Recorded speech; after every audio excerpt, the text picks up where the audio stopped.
All right, YouTube. What's up, everybody? Doomwake here. We're here with another modern video today. I'm actually going to be practicing a little bit for the upcoming Showcase Challenge this weekend. There are four that I'm going to be playing, and this is going to be one of them. It's modern. I'm not sure I'm going to 100% play this deck, but I wanted to give you guys some content on this particular green-white Heliod Company deck. It's been a little bit popular as of late. I'm not exactly sure when this sort of iteration popped up initially, but basically, you're kind of taking advantage of the Arbor Elf Utopia Sprawl mana engine, similar to what Green Red Ponza has access to. You're using that in a bit of a different fashion. You have a bunch of powerful 3-drops like Heliod and Spike Feeder, which in combination do give you infinite life when you have both of these in play, because you can activate the Spike Feeder, get a Heliod trigger, put a counter on the feeder, rinse and repeat. And then we're using this kind of mana generation. So for those of you who don't know, if you play Arbor Elf on turn 1, play a land, play Utopia Sprawl on the untapped land, tap it for 2, Arbor Elf untap the land, that gives you 4 mana to play Company on turn 2, which is pretty powerful. And then our Company hits are pretty loaded. Again, we can Company into any of our powerful 3-drops. We have Conclave Mentor, which in combination with the Heliod Spike Feeder combo allows you to present infinite damage to your opponent, because you can make the Spike Feeder infinitely large and then start removing counters on the Spike Feeder to put counters on all of your creatures with the Heliod triggers. And then we also have some Ballistas here to go, close out the game after we've already gained infinite life with Heliod. And then rounding out the deck with 1 Giver of Runes. Some lists have 2, but I decided to opt for 1 here. We have Ranger to find it, we have Call to find it, so I don't really think you need more than 1. And it's not particularly great in a lot of matchups. And then we have some calls to kind of smooth everything out, find whatever piece of the combo that we're missing. So that's kind of cool. And then in the sideboard, we have kind of, typical removal spells and Path to Exiles when you need to be a little bit more lower to the ground, if you will, be more mana efficient. We have some combo hate with Damping Sphere, Eidolon of Rhetoric, Rest in Peace for Dredge, and the other various. I think I would bring this in against Uro decks as well. So Rest in Peace has a lot of utility right now. Boil for the blue decks, and then we have some additional Auroch champions for the Shadow and Prowess decks. And then we have a Mind Sensor as well to go with these 2 1-ofs, which are essentially 4-ofs when we bring them in, because we're going to have Eladambri's Call, so we essentially have access to 4 of those cards when we do bring them in, which is kind of cool. And that's rounding out the deck, so I hope you enjoyed that. I hope you're looking forward to the content, and I'll see you back in just a little bit for round number 1. We are back here for round number 1 of our 5-round Modern League with Green-White Heliod Company. Let me just go ahead and resize this for your viewing pleasure.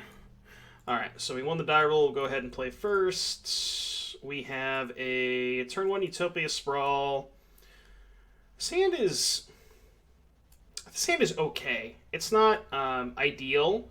This isn't the best turn 2 play, especially on the play. It's only going to be really good if our opponent plays a 1 mana, like a 1-drop. But we do have, a way to find a combo piece. We have a turn 3 Collected Company. Definitely going to keep this hand. Yeah, definitely not going to mulligan a turn 3 Collected Company, especially on the play. I think I would almost prefer this hand on the draw, because Skyclave Apparition on turn 2 is a lot more likely to hit something on the draw on turn 2, because you can hit a 1 or a 2. But, I'm not going to complain with turn 3 Company on the play, so. Yeah, I think this hand would actually be better on the draw.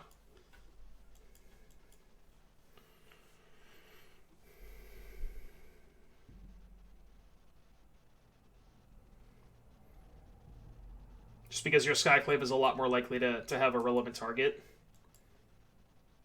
As opposed to if we draw a lane and they don't play a 1 mana card, I'm kind of like doing nothing on turn 2. I'd probably just fire this off, but.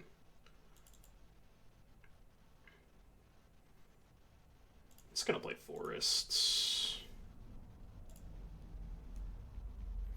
Yeah, imagine if they played a turn 1 Expedition map. That'd be nice. That would be probably perfect for the Skyclave. Or even like a mana creature, even a Swift Spear. I mean, literally anything on turn 1 I would accept. Hedron Crab. I hope they're not playing Ad Nauseam, because that matchup is really bad. We did beat that deck yesterday when we played this, but I think we got very lucky. Yeah, it looks like they're Ad Naus. Okay, well, Skyclave looking a lot worse. I might just Eladamri's Call for Arbor Elf. The reason I would do that is just to give me a little bit more mana. They're not interacting with my Arbor Elf, and potentially have the ability to set up a Walking Ballista Heliod kill. Okay, well, now I don't really want to do that. I could just put this Skyclave into play as a beat stick. But if they play something like Pentad Prism, I want to just probably jam Skyclave next turn. I guess what I could do is I could go Temple Garden, Utopia Sprawl this, named Green, and then also call for Arbor Elf. And then next turn I would have 3, 6, 7, 8 mana to play Company and Apparition. I actually think I kind of like that. Sprawl and call for Heliod. Well, the thing is, if they play a Pentad Prism, I kind of want to give myself the ability to cast both of these. You know what I'm saying? So that's kind of why I want to jam this Sprawl and call for Elf. I think I actually like that. The thing about, like, is Heliod even that good in this matchup, though? I don't really think that Heliod's necessarily that great, because Infinite Life doesn't do anything against them. This at least gives me the ability to company into something that isn't Apparition and still have Apparition for their Prism. Like, obviously it sucks if I don't hit company off the Heliod off the company, but I don't know. I like the fact that I just get a ton of mana next turn. You know? It is. But having access to... Oh. Well, this is unfortunate. Okay, I don't know what they're playing anymore, chat. This is weird. They also didn't reveal Lurrus, so I don't think they're playing Rogues. There's like a Rogues deck that's been floating around, but they usually show Lurrus. So I don't know what this is. Yeah, I got nothing.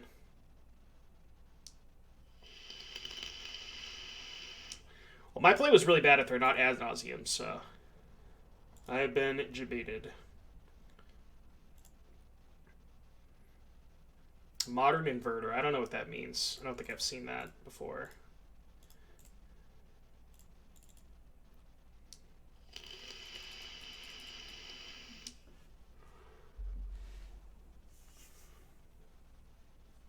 Well, getting this Arbor Elf looks pretty bad, given the fact they're not playing Adnaz. But, I mean, Darkslick Shore Serum Visions, I'm going to put them on Adnaz 99% of the time. So, I don't think my play was necessarily bad. I know what Inverter is, I've never seen that deck before, so I don't know what their deck has.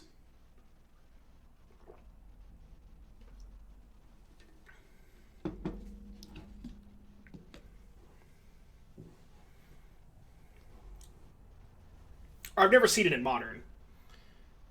Probably because it's probably too slow for Modern.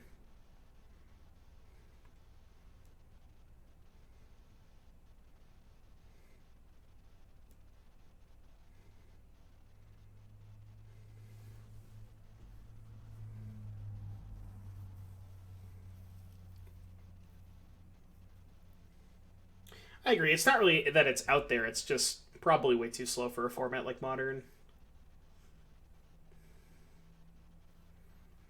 Turn 4 is where you start casting a lot more powerful cards than a 4-mana 6/6. And hoping that you get to untap with it. Well, we'll see what our opponent has. They're taking a little bit of time. Not sure what's going on over there. 4-mana Doomsday? Yeah, but you could just cast Doomsday for 3 mana and recross the paths. You know? Doomsday already exists in the format, but it costs 3 mana as opposed to 4.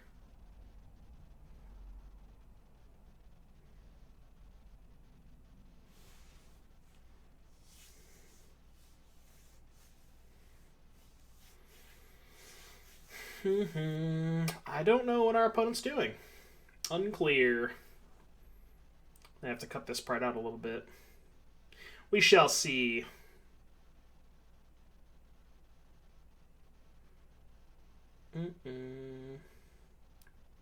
Do like a little lag check here, I guess. Make sure I'm not lagging over here. You never know. Could be.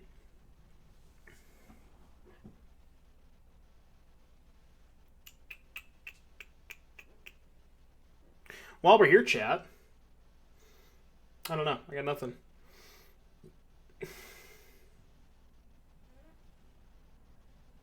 You ready for the week of supers next week? That's going to be dope. I don't know how much of that I'm going to stream, because I don't like... I hate streaming huge events like that. Just, like, not just for the fear of ghosting. Like, I don't care about people ghosting random leagues, but obviously it's a little bit different when you're playing a Super PTQ and, like, all the downtime in between rounds. I don't know. I'm sure that's something that you would want to see, and I don't want to just, like, take a whole week off of streaming, that's definitely not going to happen. So I'll figure it out. I don't know what the schedule's going to look like, but we'll do something.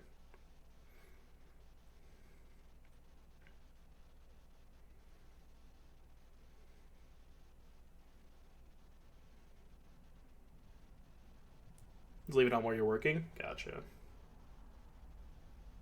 I feel like our opponent has left the building.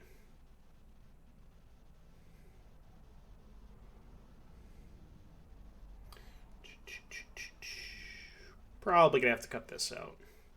Oh, they're back. They've played a land. They've taken a game action. And it's our turn. Okay. We get Temple Garden.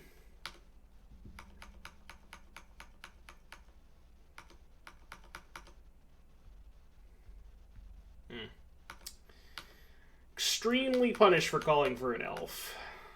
I do think that play was correct if they were playing ad nauseum, but I don't know.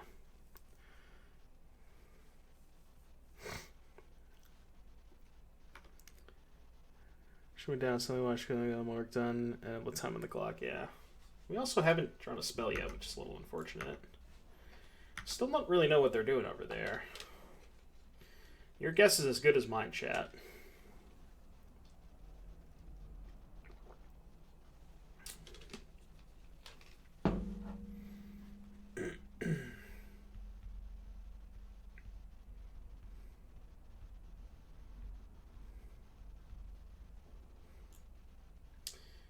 So they are ad nauseum? But they have... I've never seen ad nauseum with main deck Thoughtseize. It's very odd. Alright, well, cast this. See where we go from here. I want to cast this first. Huh. Close. If we could take 3 of these cards, we would win this turn.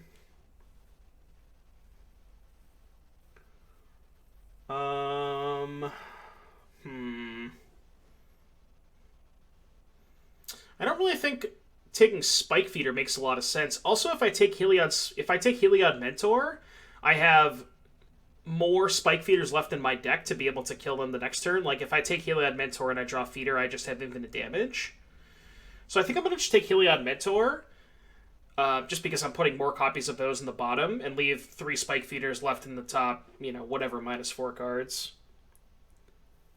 Yes. Yeah, Heliod also gets turned on. No, not quite, because it's only 1, 2, it's only 4 pips. But this also gets me closer to that, so if I draw, like, a Giver or another Mentor, Heliod would be turned on. So yeah, I think this makes more sense.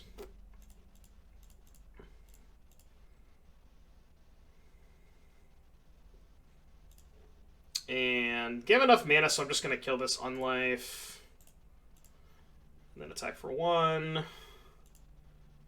Now if I draw Spike Feeder, I just win. Well, potentially. They might have an Angel's Grace, but... They're probably just going to kill me this turn, though, right? They probably just have Angel's Grace plus Ad Nauseam. So I'm probably not getting another turn anyways, but I think this makes the most sense to me. Yeah, it's weird. I've never seen this deck with main deck Thoughtseize. That's kind of what threw me off there. It's very strange. I've learned my lesson about conceding to opponents in these spots. I'm going to make them show me a co-condition. We learned our lesson about that last night, chat. For those of you who weren't here, we conceded to our opponent who cast the Balustrade Spy, and as I was conceding, they revealed a basic swamp. So I would have won that game, but...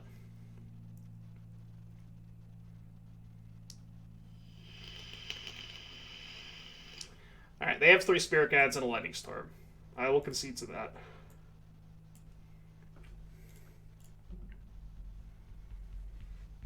Yeah, they also had 4 Chills, which I thought was kind of strange. Alright, so Eidolon is good. Damping Sphere, I think, is good. Apparition, I think, is good. Giver's pretty bad. Auriac Champion's pretty bad. And I have to shave 1 more card.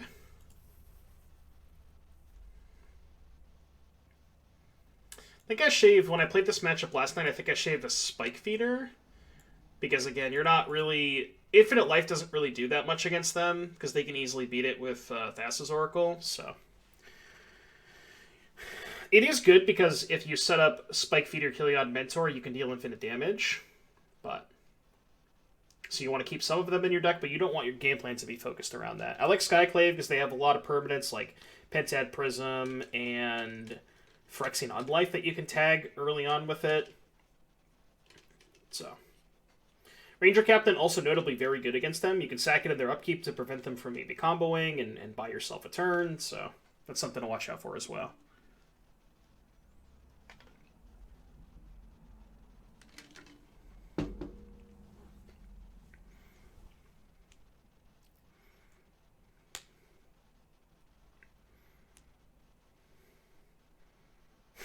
Karametra? Haven't heard that name in a while. Yep, we could also Strand Lotus in Exile, that's true. Which I think we did. I think we did that last night. I think they had 2 Gemstone Binds, they missed a land drop, and we just sacked a Ranger Captain to counter a Lotus, basically. Just keep them stuck on 2 Gemstone Binds. That was how we won one of those games. So maybe we'll get to see that again. Sand has no lands, so I have to take a mulligan. Sand is good. So I'm definitely keeping the 2 lands, the Sprawl, the Company. And I have to put one of these 3 cards back. My inclination is to put back the second Skyclave and just go Sprawl into Heliod into Company. So I'm going to do that.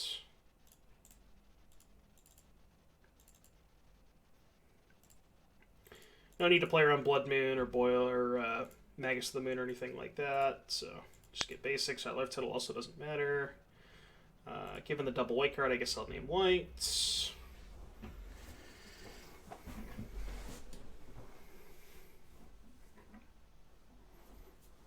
Okay, it's not a Thoughtseize. So I'm definitely just going to slam Heliod here. Unless I draw, like... I think the only way I wouldn't play Heliod is if I drew Eidolon. I think even if I drew Damping Sphere, I'd probably still play Heliod.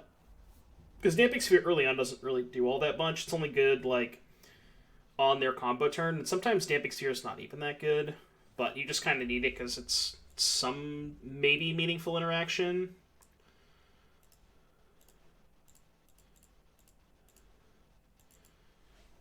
Right, hopefully we don't get Thoughtseized. That would suck. Especially because if they Thoughtseize us, they're not playing something we can Skyclave. Which would be... doubly unfortunate. Of course they have Thoughtseize. So that is unfortunate. There goes our Company. Opponent is playing Adnaz.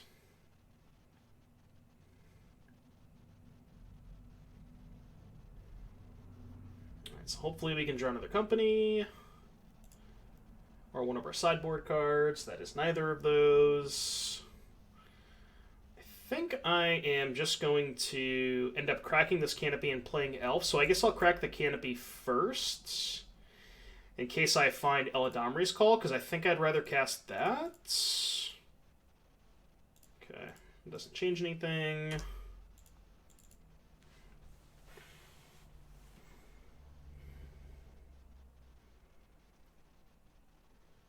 Right, yeah, it would make sense, right, that they thought about that for a little bit.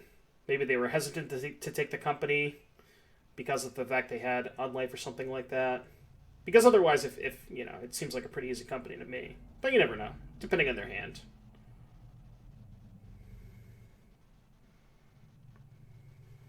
They also haven't been playing that fast overall, so they could just be, you know, a little bit more deliberate.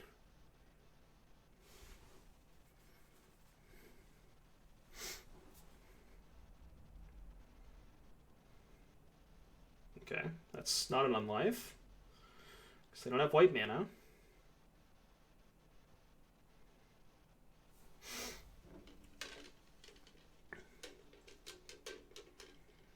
If they put anything into play, I'm going to snap out this apparition.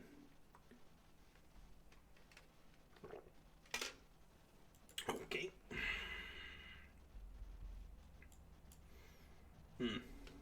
Well. I guess I'll cast that. The decent thing about this is it does prevent them from lightning storming me, so they have to oracle me. For whatever that matters. And I guess I'm just going to attack for 1, huh? I don't know if casting this apparition now does anything. They also could have Unlife and just are missing a white source. Their deck doesn't play Mana League.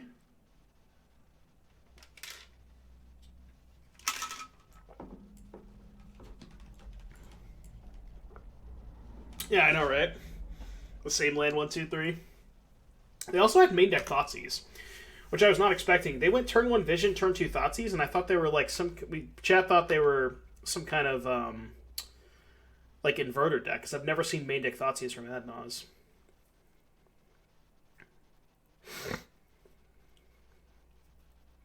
Right. Given the fact they know about the apparition, it makes sense for them to wait on Unlife, even if they had it. But that also kind of means they have to, you know, if their hand is just a bunch of Unlifes and Adnazes, they have to wait until they get to 8 mana to do it in the same turn, which they probably can't afford to do, right?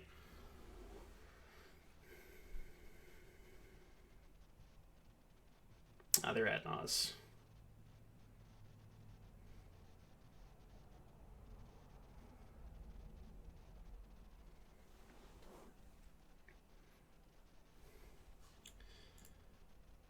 Alright, I guess I'll just go to, like, 100 or whatever, just to make sure I don't die to Lightning Storm.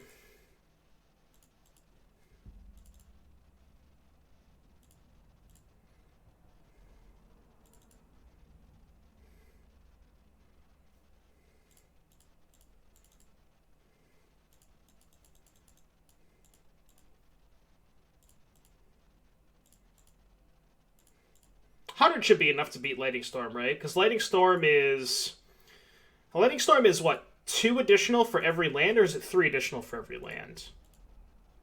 What's the exact text on that card, chat? Is there a way to auto choose the second ability? Yeah. So when you click on remove gain 2 life, it pulls up the Heliod trigger. You can right click on the Heliod trigger, save targets as, target the spike feeder, and then every time you do this loop, it'll auto choose the spike feeder.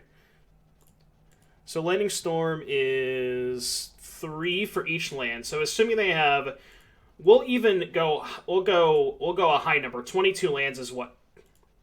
So it'd be X plus 3 times 22 would be 66. So this should be enough, right? I guess we'll just go to 100. Should be good enough. I just want to make sure that there's no way they can kill me with Lightning Storm. I think this is good enough, but I don't know. We'll just keep going a little bit. Alright, that's good enough for me. I'm bored. Okay.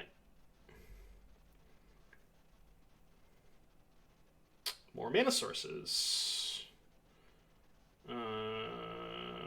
Okay, I guess I will do this.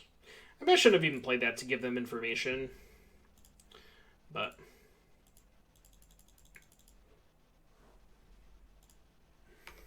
am I just, like, casting this apparition? I don't think so.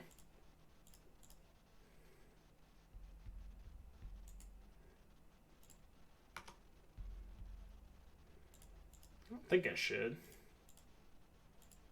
I still think I want to save this apparition in case they have an unlife. Because they've been pretty hesitant to not play it if they've had it the entire time. So it does give us a 4-turn clock, which is not irrelevant, but right, if we cast it and they just have unlife plus Adnons, we probably just lose, right? Is the issue. But if we just draw, like, I don't know, one of our sideboard cards, or Collected Company, or something like that.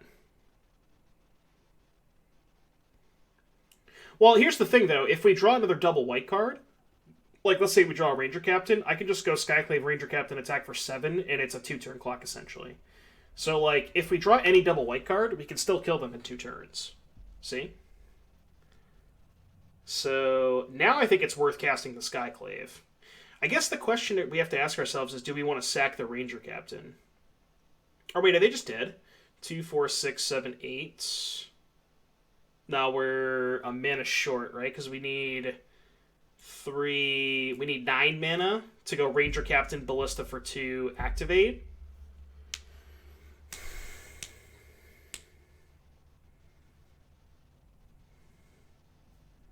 What's up, House? So I think 2, 3, 4. No, I'm not gonna play a 1-drop. I think I want to get the Ballista. I think I do want to get the Ballista here. Because the Ballista sets up lethal next turn anyways, right? So I could just say, get Ballista here. And then I could cast Skyclave, attack for 7, put them to 9. On their upkeep, sack Ranger Captain. I think I'm just going to go for it.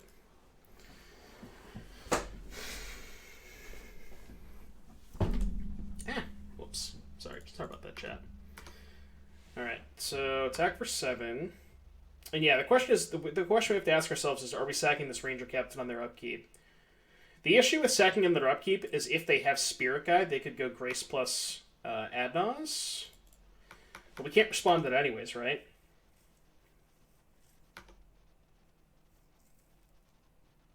Well, actually, wait a minute. If they cast Grace, obviously we can't respond because Grace has split second. If they cast Adnons, we can respond with Ranger Captain, and they don't have enough colored sources to be able to play the Oracle, right?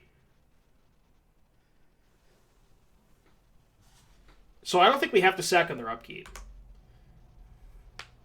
Because in order for them to cast Oracle, they would need to pitch Spirit Guides and play Prisms, but after I sack this Captain, they can't play Pentat Prism. So they'll have to say go. Worst case is they say go with Angel's Grace up. Even if they Angel's Grace, which they wouldn't be able to do because they'll be tapped out, right? They won't have any... Well, I guess they could pitch Spirit Guide and leave up the Seachrome Coast to Angel's Grace. Yeah, I guess that would do the trick then, wouldn't it? Love this deck. Once upon a time made it feel like playing Legacy of Modern. Yeah, that card was kind of messed up. This is weird. We'll see what happens.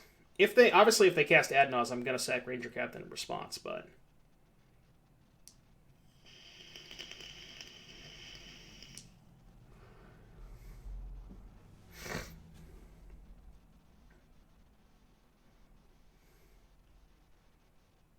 okay, that doesn't really do anything.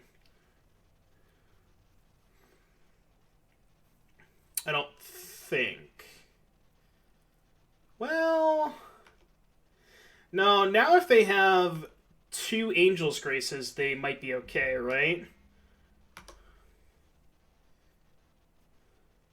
Because I'm going to cast Ballista for 2.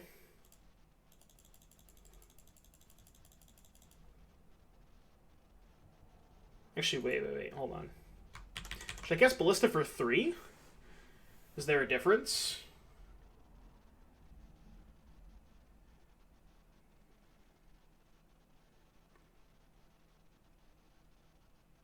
There is if they have Path, right? Because they've already showed us Path to Exile, so I think I should just cast it for 3. The Arbor Elf I don't think matters. So let's go do this, untap here. Well, the Elf attack doesn't do anything, right? Because we can just put them to 0 with this attack anyways. So I don't think the Elf attack actually accomplishes anything.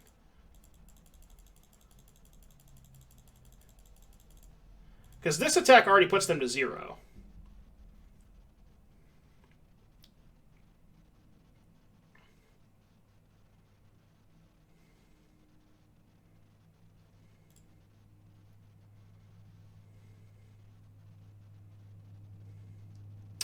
Oh, but I guess it means if they have Path... I see, because then I have to respond. Because if I did it for 2, then I could have 2 activations up, is the issue, right? So now if I activate my Heliod, they path my Ballista in response. Or no, I just sack the Ranger Captain, right?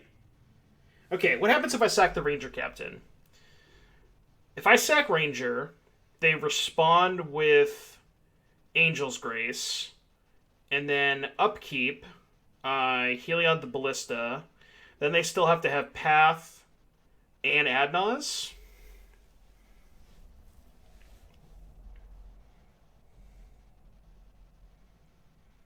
Or I could activate Heliod now, they would have to Path it, and then we could just say go with the Ranger Captain still in play.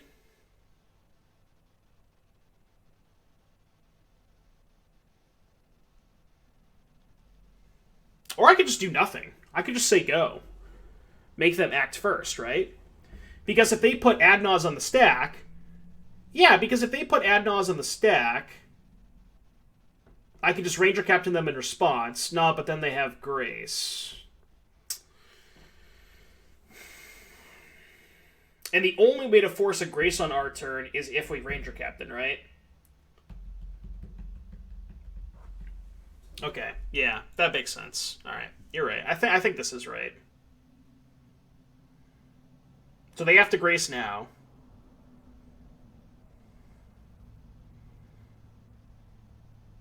Yeah, I think this is... I think you're right, Eric. I think this is the only way that we can force them to use 2 Angel's Graces.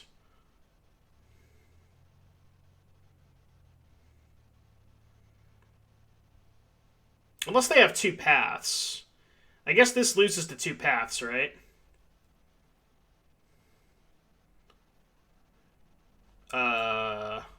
Wait, what? That's weird. Okay, I'm confused. So they're just dead. Okay. Looks like they didn't have Path or Angel's Grace. They just had Hardcast Lightning Storm. Interesting. Well, if their hand was exactly Path, and Adnaz, right? If that was their exact 3-card hand, Path, Adnaz, then we would lose.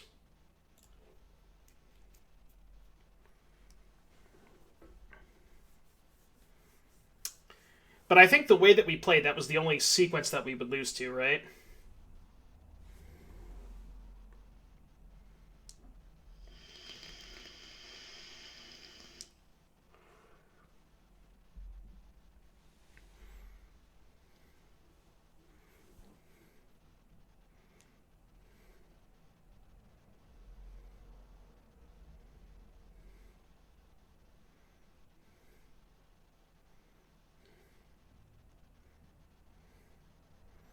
Harry, thanks for the raid, buddy. Welcome. How you doing? We are playing some Modern.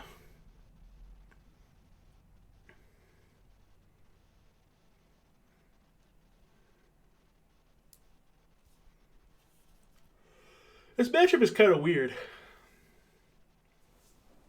Played some Pioneer. Yeah, I'll be playing some Pioneer at some point this week. Because I'm gonna do like a different day of each format, testing for the 4 showcases that I'm gonna play. It's going all right. This is only round number 1. This has been a pretty lengthy match, which is kind of weird for these 2 particular decks. But no, I hate Standard, and I also hate Limited. Well, it's not that I hate Limited. I just haven't played a single game of Limited, so I'm not really prepared for that format. And at least I know what I'm doing, sort of, in the other formats.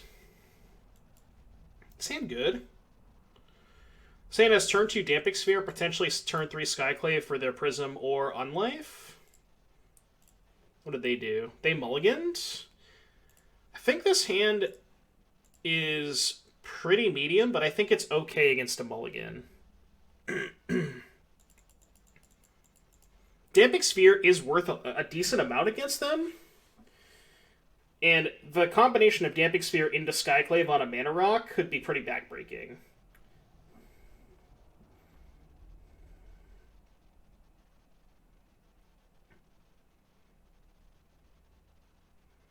There's no Constellation trigger.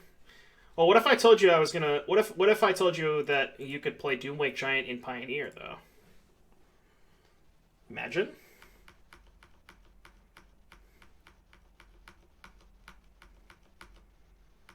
We're going to do a league with this. Probably a league with Prowess, and then kind of see what's up after that. Maybe something else.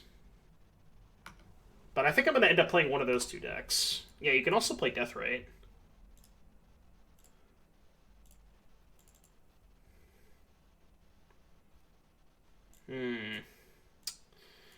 Is that our new plan? Do we want to just call for... We could call for Eidolon. Okay, so how does this play out? Lotus Bloom goes to 1. We call Eidolon. Untap, play Eidolon. They play Bloom. We Apparition the Bloom and then move on with our lives. Kind of gets broken up if they have Path for Eidolon, but... Or we could go Damping Sphere this turn. I think that's worse, though. I think we have to jam Eidolon. The thing about Damping Sphere is they can just cast the Lotus for free and then have 7 mana. Like, they only need 6 mana for Adnos, right?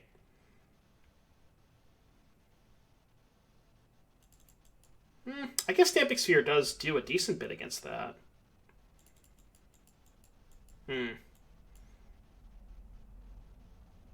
Maybe the Damping Sphere buys us enough time to get to the Eidolon. Alright, I'll just play Sphere. I changed my mind. You've gone 4-1 in your last 4 of your last 5 leagues with Goblins. Yeah, Goblin seems decent right now. Your matchup against 4-color has to be decent, right? Cavern, Vial, all that stuff.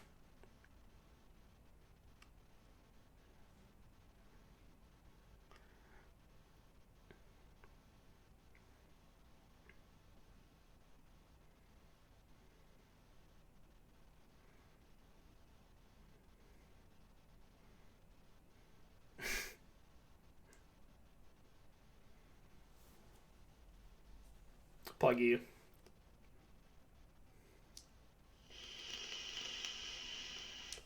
Jet, you see the new PogChamp? It's not PogChamp. It's pretty not PogChamp.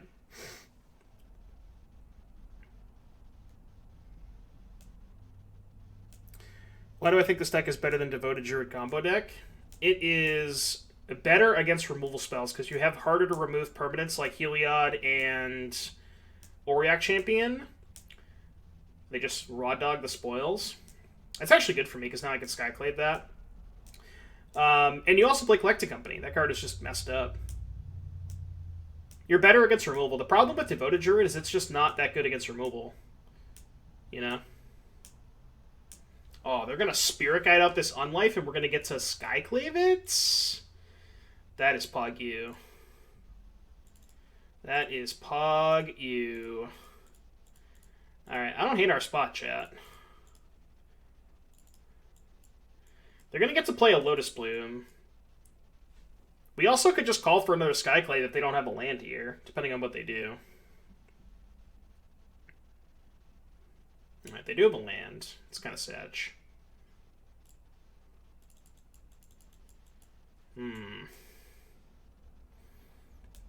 Pretty sure I'm just supposed to call here. Probably get Eidolon. Yeah, almost certainly getting Eidolon here, right? I'll attack first, see what they do.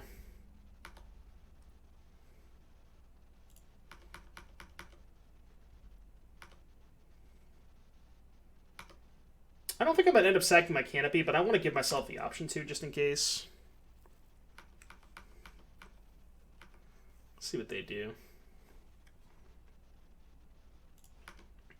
How hard is it for them to beat Eidolon?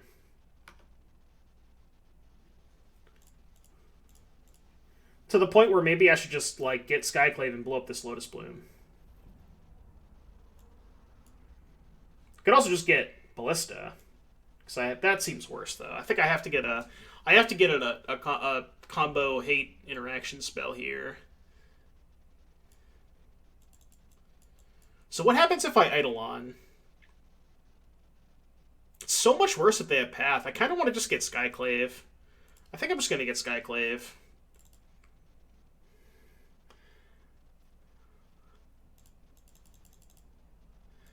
I think there's actually like a somewhat decent chance they have a Path in their hand. So I just want to cut them off mana. And, like, cutting them off of 3 mana with a Damping Sphere in play is really good. They have a counterspell? Oh, they're just going to value Adnaz? This is risky. Gutchery23, thank you for the follow. Grab Ranger, and then grab Ballista. I could have, but the problem is I don't really have enough mana to be able to do that. Because if I get Ranger, I play Ranger with 2 mana up, right? I can't do anything else that turn. I can't play Ballista because of the Damping Sphere. I can't even if I wanted to Ballista for 1, I couldn't do that. And then I'm like pigeonholing myself because then if I cast Heliod the turn after, I also can't play Ballista. I guess I could Heliod and Ballista for 1, but I don't know.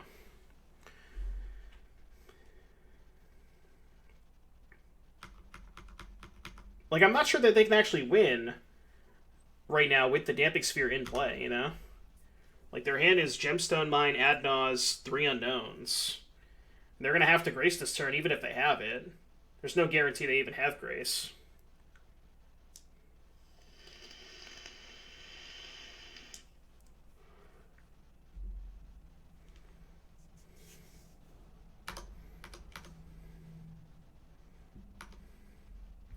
Given the fact that I have spells to cast, I don't think... No, actually, I changed my mind. I'm going to crack this. Because I can't cast 2 spells anyways because of the Damping Sphere. This is going to force out a Grace anyways. So, we'll attack, they Grace, they go to 1. We'll probably just play Arbor Elf Heliod, depending on what we draw. Alright, well, I will play the Township first, in case they have Path to Exile. Because if they path this, they would still... I guess they could just eat this, which would kind of stink, but... The problem is, if they path this, I don't really think I can afford to just tap out the Township. I think I have to apply more pressure, right? They do have Path, which is unfortunate. So they're making a 3/3 here.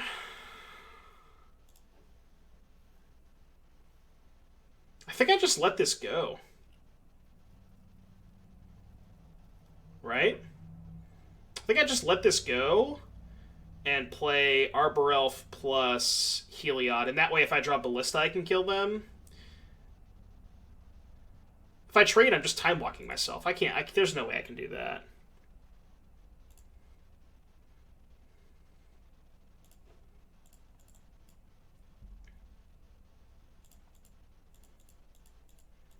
Alright, go. And I want to play the Heliod here in case I find Ballista next turn. This has been a really lengthy match. A very interesting match, to be fair. I think this matchup has been pretty awesome.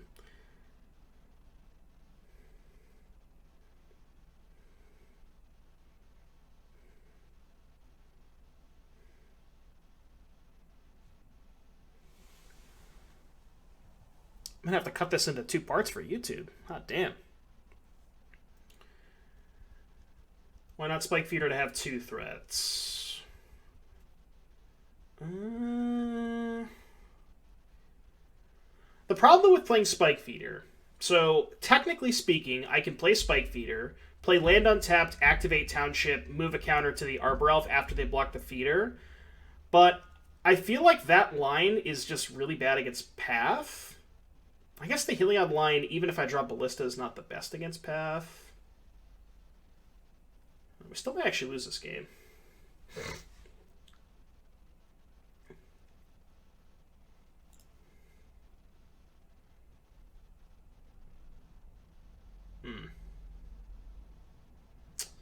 well.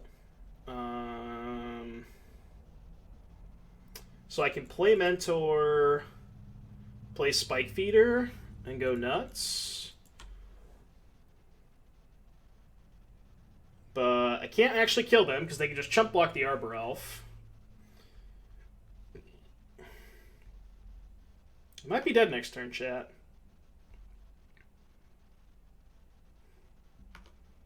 Well, it potentially would have been a threat. I could have set up lethal, right, if they didn't have another Path to Exile. So what I could have done if I had played Spike Feeder is I could have attacked with both, played the Temple Garden untapped, had mana to activate the Township, which would have this a 3/3 and this a 2/2, and then I could pay 2 mana to remove a counter from the Spike Feeder to put a counter on the Elf after they block the Feeder, right? That's what I could have done. But...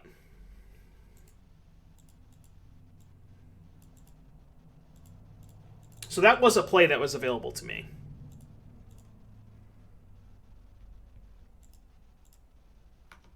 But I feel like that line is a lot worse if they have Path. But I guess the way that I played, even if I draw Ballista, if they have Path, I'm still not killing them, so maybe that was just bad?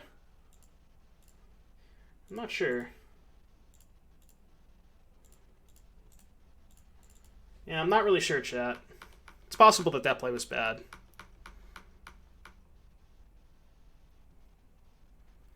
Could we have avoided this by getting Ballista earlier? What did we call for? We called for...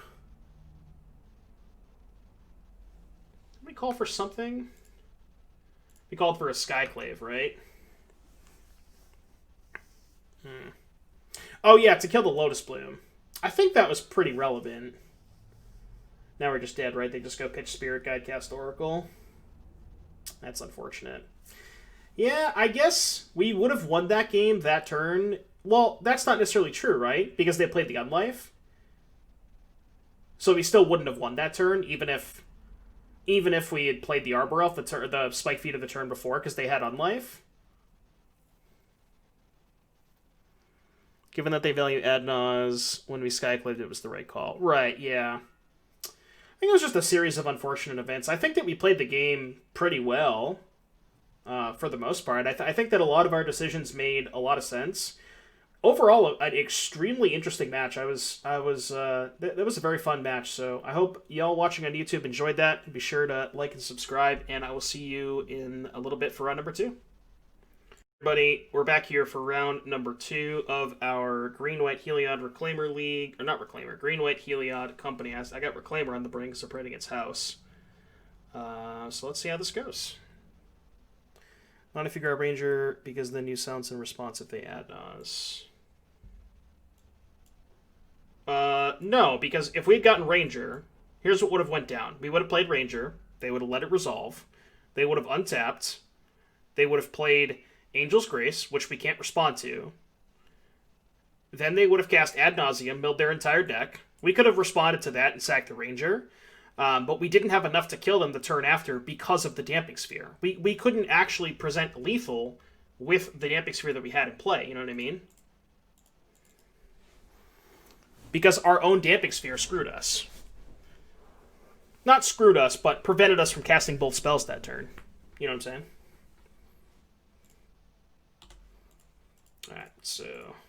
I didn't talk much about the keep, but pretty easy keep. Turn 1 Elf. We have a Heliod... we have some calls to find combo pieces. So, decent hand. Azusa.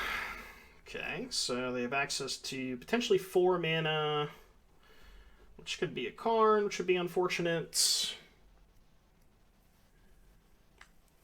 Looks like they have a Karn. Such is life. Okay, we got Pithing Needle, which is most likely going to name Heliod. So my options include cast Heliod, which is not great against the Pithing Needle. We could call for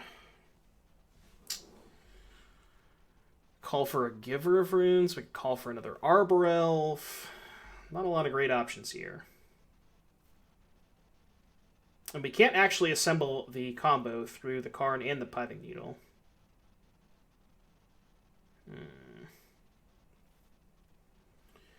I guess what we can do is we can play Heliod to threaten the Ballista combo. They needle name Heliod, and then we draw Spike Feeder. I mean, I think I still just want to be as mana efficient as possible and just play this Heliod, so... And they wouldn't as Nas, you're in the same position, but with Ballista. Right, but that what I'm saying is if they had Angel's Grace, they would just Angel's Grace and cast Adnaz, which is what I was trying to prevent by taking the line that I did. You know what I mean? Like, obviously we don't know what their hand is, but we have to assume that them eating 3 of their mana sources is probably good enough. It's just like, it just ended up playing out a lot, you know, not exactly how we'd hoped, given that their exact given their exact hands. I think with the information we had, we made the correct play, and I will stand by that.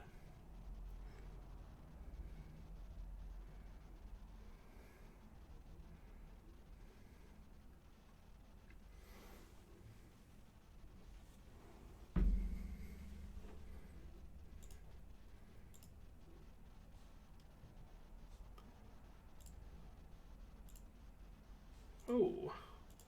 Max Race, thank you for the follow.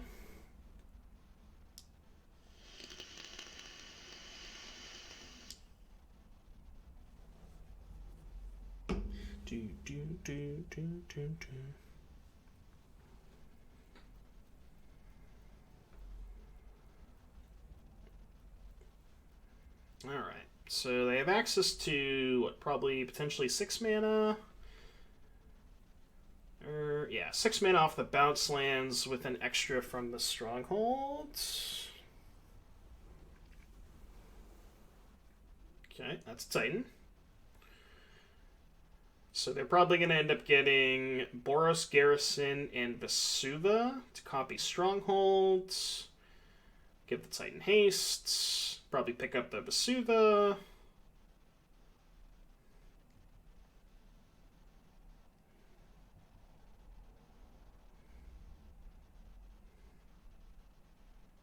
Alright, I'll take a Spike Feeder. I wonder if they're just going to needle the Spike Feeder now. Because they know they can't die to Ballista. Because I don't have enough mana to kill them with Ballista. So I think it probably makes more sense for them to name Spike Feeder. It's pretty reasonable. Yeah.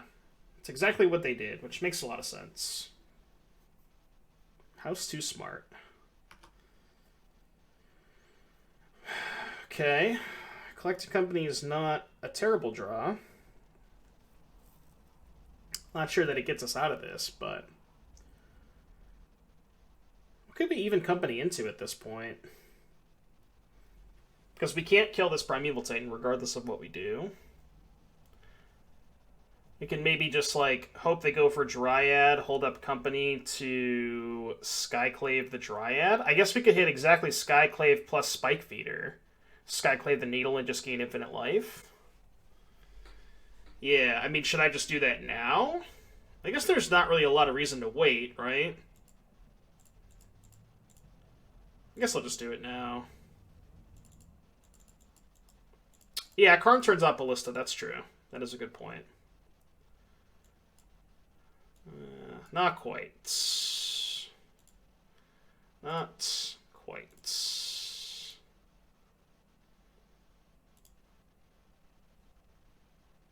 Given I already have a Ballista and that it's not even turned on, I'll just do this. I don't think we're going to get another turn, but we shall see.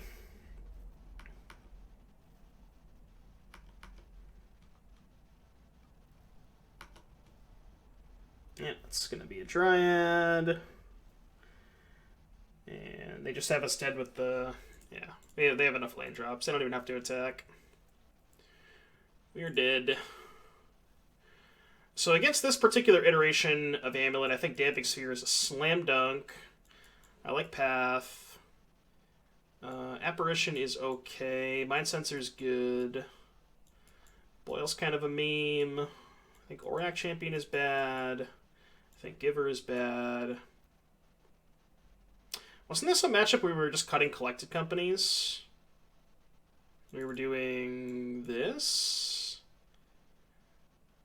I want to say this is a matchup we were cutting companies. The thing about company is they can Karn for Cage, too. Which is super awkward. And I think Skyclave is especially a lot better against the version with Karn, because you can actually tag a Karn with it.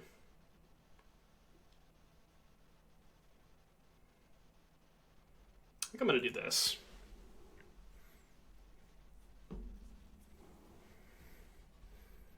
Alright, let's play first.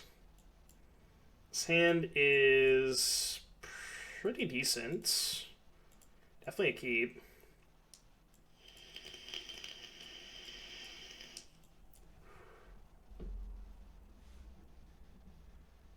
Go fetch for Temple Garden, turn 1 Arbor Elf. Turn 2, depending on what they do, we can either play a Skyclave on an Amulet, or we can just jam a Heliod. Let's see, again, see what they do. They have a Teleria West, which means I will cast Heliod, I think. Yeah.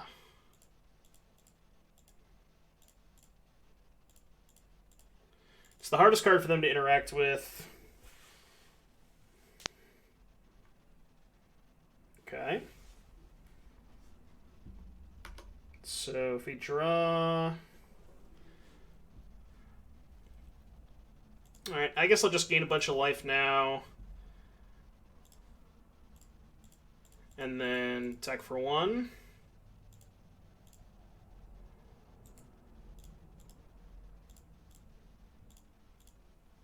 Alright. Oh, they just conceded to that. I'm kind of surprised. I mean, usually they'll play it out against Infinite Life, because I feel like I've heard Titan players say that they can beat Infinite Life, but maybe it's just off it. I think it's extremely difficult for them to beat Infinite Life, but I don't think it's impossible.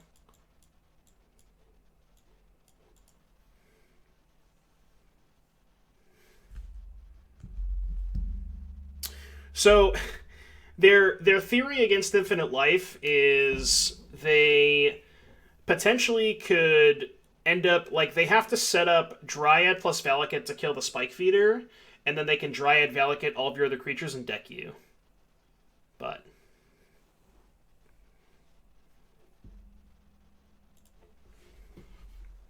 that's like the theory behind it.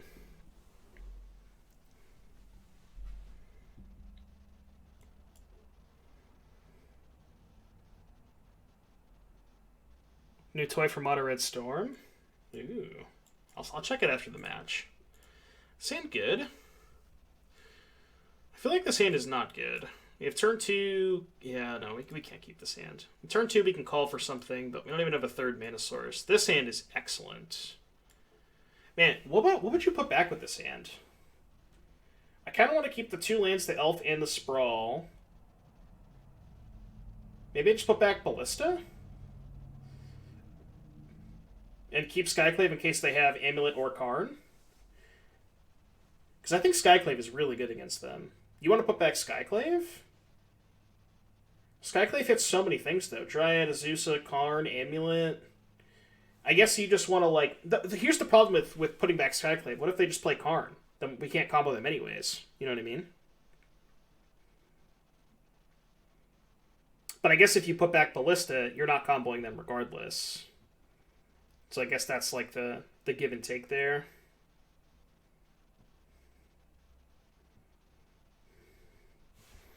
I'm going to put back Karn, but I'm not sure if it's right. Or I'm going to put back Ballista. For Karn reasons. But I'm not sure if that's right.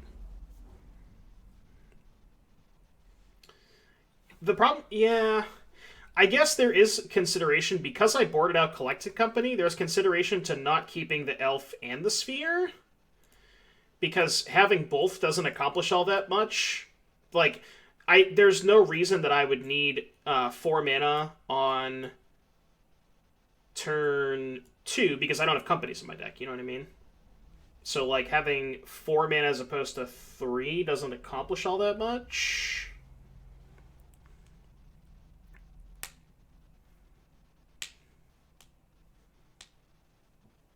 Okay.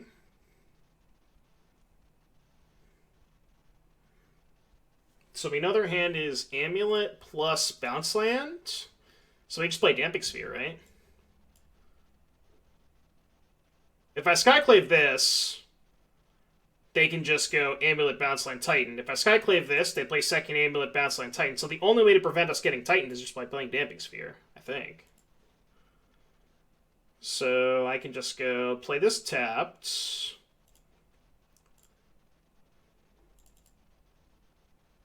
Go untap this.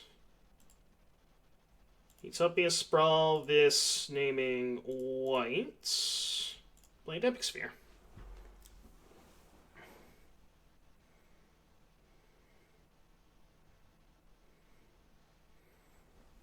This is okay. We're fine, chat. Don't worry. I don't think we can get Titan here. Or can we? Actually, we can, can't we? Because they can just go tap Sun Home, play Amulet. The Bounce Land comes into play tapped. It makes 2 mana each iteration because it taps for 1 mana. Oh, but it's only colorless mana. So no, they don't have any green mana. That's the thing. Right? How does this work? Does this allow them to tap their... This allows them to tap for lands for 1 of any color, right? This doesn't override the Dryad's ability. I wasn't sure if this... Oh, because it's not tapping for 2. I gotcha, yeah. So we have 2, 4, 5, 6 mana. Oh yeah, I'm going to Skyclave the Dryad here for sure. I think I have to Skyclave the Dryad. And I guess I'll just pass. Unfortunately, can't cast into their spells because of the Damping Sphere, but if they tap for 2, it makes C, right? So now, well, and now their Bounce Land only makes C, right? Because they don't, the Dryad doesn't allow it to produce green mana, so now it only will make C. Oh yeah, because the castle can't. Yeah, they can't tap the castle for extra mana anyways. So that's a good point.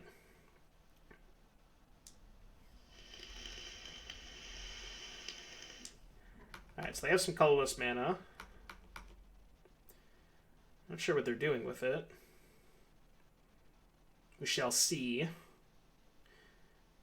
Maybe they boarded in like a Rex Sage or something.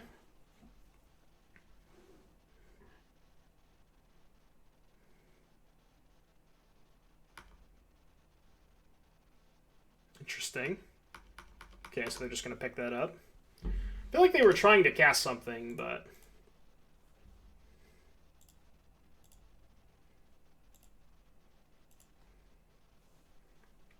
So now we have 2, 4, 5, 6, 7, so I can cast both spells. So let's go Crack for Forest. Yeah, well, even if they activate Castle, the Castle doesn't do anything against the Damping Sphere, right?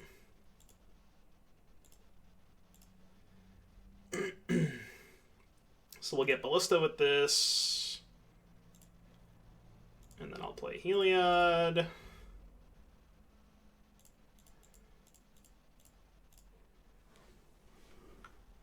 And we'll pass. And they can't even Karn me, right? I guess if they have an untapped land, they can potentially Karn me. Oh, no, they would need a Bounce Land, because they can go Bounce Land, make 2 colorless, tap the other 2 to play Karn, but looks like they don't have it. Got the GGs. Yeah, we can also sack Ranger. Well, we could also, if they played a Bounce Land, we could just sack the Ranger in response to the Bounce Land trigger, you know what I mean? Because they need, in order for them to play Karn that turn, they would need to play a Bounce Land, because they only had these 2 lands in play. So what they could do is play or they had these 2 in play, which makes 2 mana, right? So they could play a Bounce Land with the trigger on the stack. I could then sack the Ranger to make it so they can't play Karn that turn. So even if they played a Bounce Land, I probably would have just sacked the Captain then. But we can also just pressure the Karn, right? So, but anyways, if you're watching on YouTube, I hope you enjoyed that particular match. I will see you in a little bit for round number 3. Thanks. Alright, we are back here for round number 3 of our Green-White Company Heliod Stuffed League. We won the die roll. We'll go ahead and play first. Alright, so we have Utopia Sprawl and some Eladamri Skulls. I can live with this. Sounds okay. Just looked it up out of curiosity. It makes no sense why they got rid of the old Pog emote. Oh yeah, for sure. Like I get it, but you know. Do I get Temple Garden? I think with 2 canopies I can afford to just get forests. And name whites. This is fine. Basic island. Okay. Alright, I guess I found something else to do. My mana. I'm just going to play Feeder here to use my mana more efficiently. It's also not 100% clear what I want to even call for, so...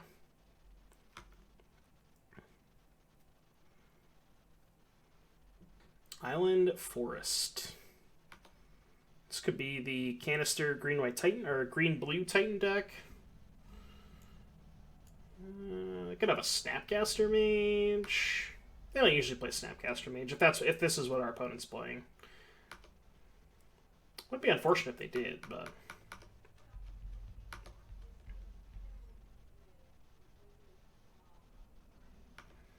Alright, I'm going to play Conclave Mentor, and then probably just hold up Call. This might get remanded. If this gets remanded, I guess I'll just replay this. Because then next turn I'll have 5 mana to be able to call and play a 3-drop in the same turn. So, like, if they remand this, I replay it, they tap out for Uro, then I can just kill them. Because I can just call for a Heliod, play it, and then make infinite power. So...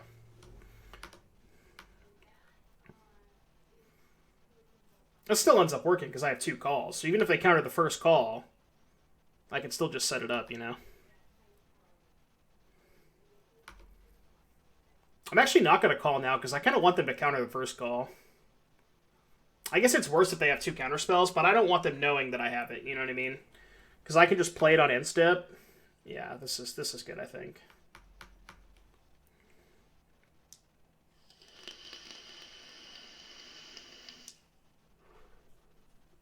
I think this is the first time I've ever seen the 4-color Uro deck lead on basic forest, basic island with, like, not fetching either of them, which is kind of insane. I didn't even know that was possible, chat. Did not even know that was possible.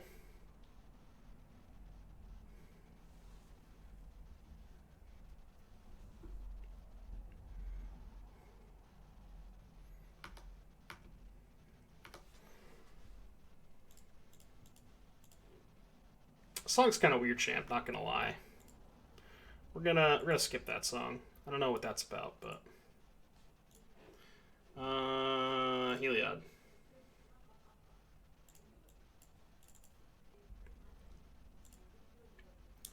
I did expect this Heliod to get countered. I'm still casting it though.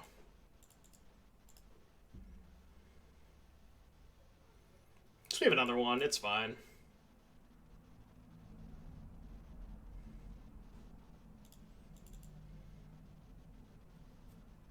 I don't think I'm supposed to hold the Heliod. I think I have to make them act. Okay, well, they're not casting Cryptic Command, which is interesting.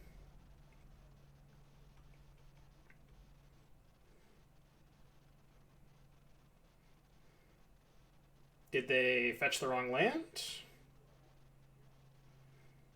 Okay, that is unfortunate.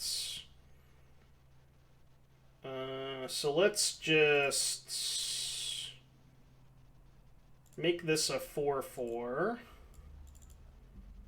and then I'll gain 2 life. They could have another bolt, I guess, but especially since they've showed me bolt, now I think I just want to make this a 4/4. I guess it would have sucked if they had a second bolt there, but so now they're going to path this. Sure. Let's get a forest. I mean, this is fine. So we just have another call, so. They're changing pawn chip emote daily. It seems to be the... Yes, yeah, they are changing it daily. Confirmed.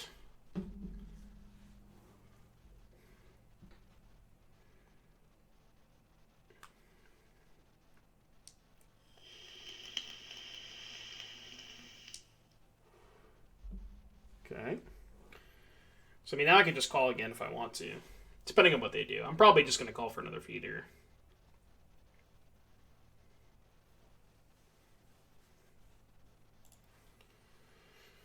So let's go this.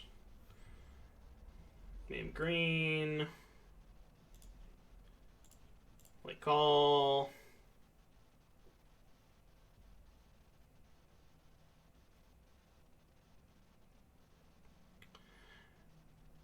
They don't necessarily want to fight over this because if my last card is Collected Company, they kind of get punished. Like if they force a negation this and I have Coco as my last card, it's pretty bad for them. So I think they just let this go.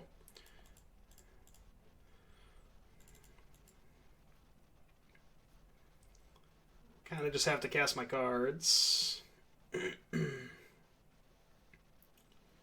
Yeah. Alright, play this so we can draw a card.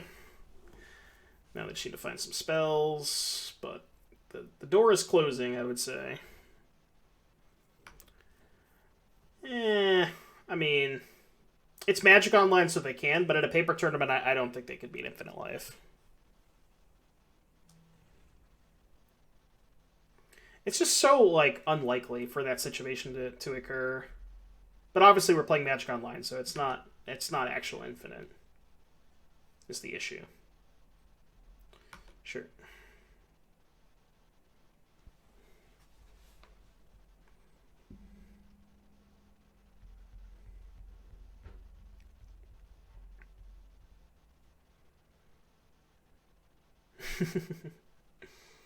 Exactly.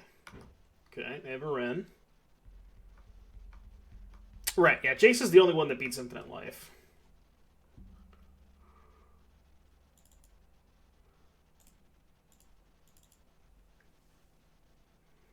Alright, so let's sack this. Draw a card. It's not the worst. So 2, 4, 5, 6, 7 mana, so we can just play our whole hand. The question is, what am I skyclaving? I think I'm skyclaving the Ren. Teferion 1 is kind of whatever for the most part. So let's lead on Skyclave.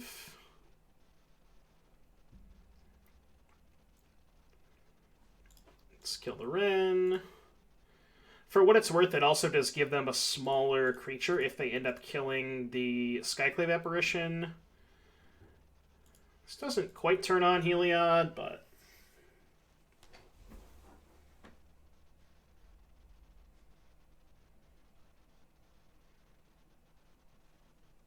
yeah, I guess the 5 mana Teferi does technically beat it.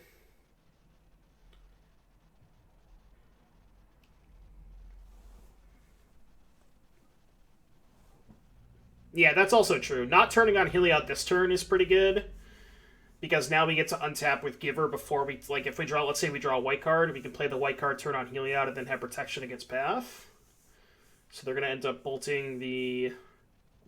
probably the Giver. I guess they could bolt the Apparition and then block the Giver. That's probably going to be their plan.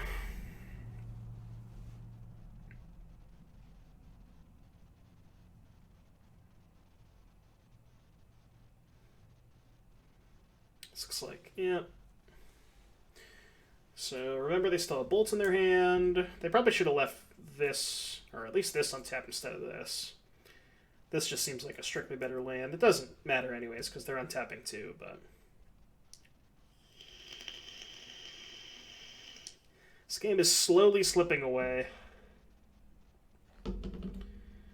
Well, we could win if we draw a Ballista, so there is that. If they don't have a Path in their hand.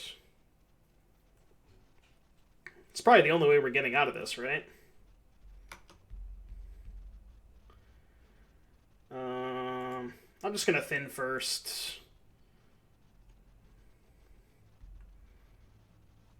I think thinning my deck is more important.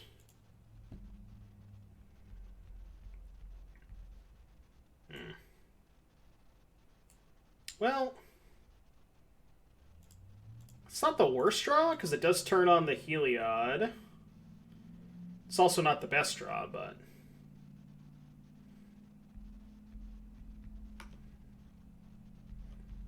they may just have a Path in their hand now, but...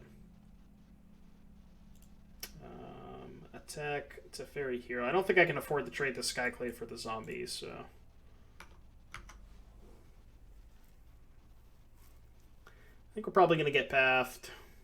And then we probably have no outs at that point.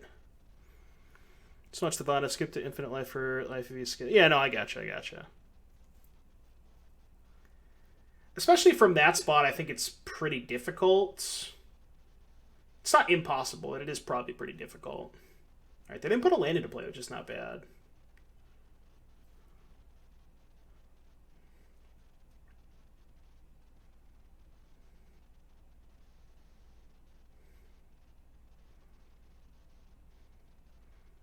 Alright, we're still in the Walking Ballista waiting room. But, I mean, we have some other good draws. Like, Company's not a bad draw. Call is not a bad draw. We only have one of those left. Spike Feeder is acceptable, but not great. Ranger Captain. I guess we have a decent amount of good draws.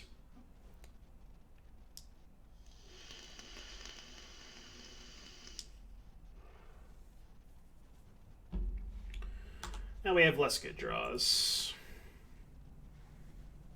What's up, Phantom Man? We are getting the typical Uro experience over here. Just the huge. Just the huge.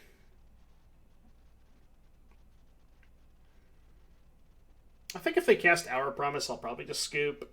I don't really want to play the rest of this game out. Our outs are incredibly slim at this point. Even if they have nothing, it's going to be hard for us to beat this.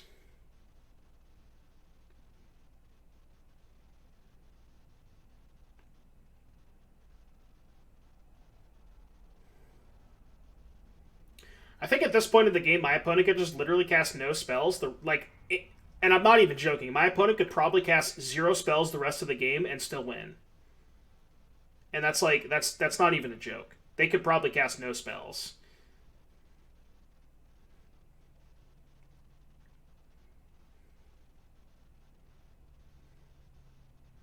And they could probably win pretty easily without casting spells.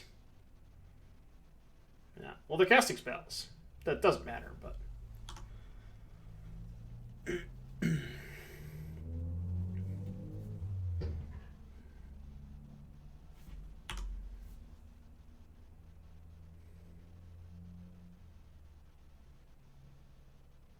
I think there's like a decent chance that I could time them out this game, but I'd rather just save both of our times. Because they are playing pretty slow, and it's not, you know, going to be that hard. It's not going to be that easy for them to kill us. It's probably going to get countered.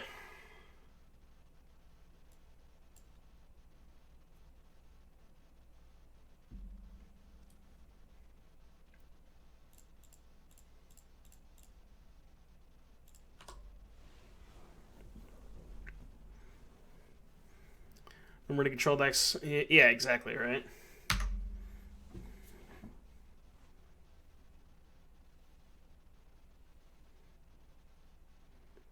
That's my biggest issue with this deck, is they just don't have to do anything.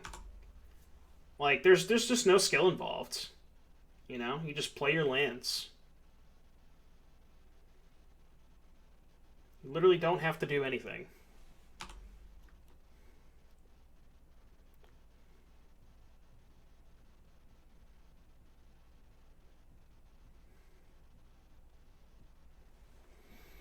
Yeah, it's just not worth it. Again, I could probably time them out if I wanted to, but it's just not worth it for us and you. All of our times. Alright, Boyle, get in. I think I want Rest in Peace too. Skyclave is D's. I actually don't hate Auric Champion in this matchup. I don't know how many I want, but I think Auric Champion is decent. I think Arbor Elf is pretty bad against Ren and 6.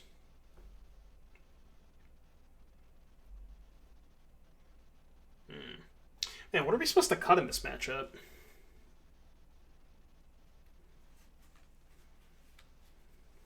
I really don't know. Maybe we want to go less Auric Champions. It is decent because it doesn't die to Ren, and it doesn't get blocked by zombie tokens. It doesn't die to Bolt, but it dies to Path. It gets bounced by Teferi.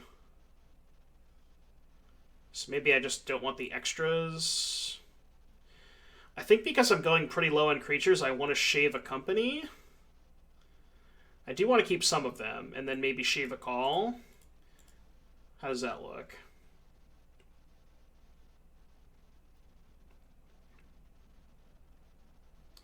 I mean, I guess I could cut the last two champions and leave in these two.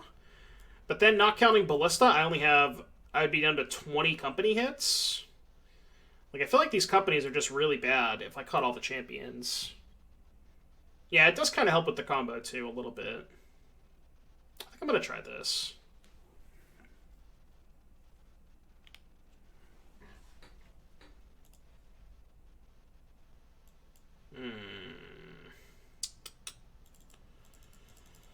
Don't think I can keep this. One lander. Here we have the classic Double Utopia Sprawl Horizon Canopy. Okay, I guess this is keepable. I think I'm going to put back land Spike Feeder and just go 1-drop, 2-drop on the play. I think that's my plan this game.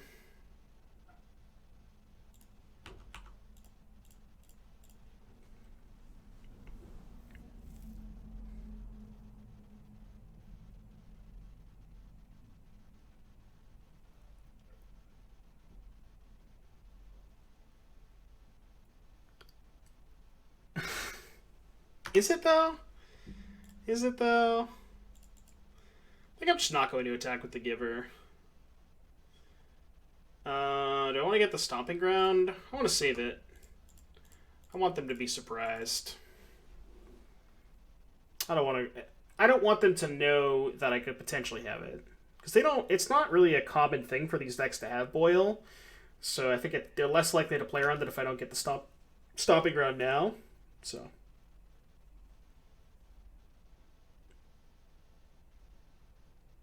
Ooh, I kind of hope they path this Giver, honestly. I really hope they path this Giver. That is so good for me. That is unbelievably good for me.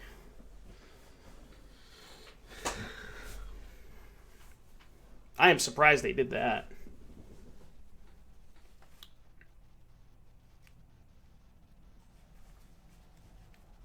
It seems like a very odd play for them to make.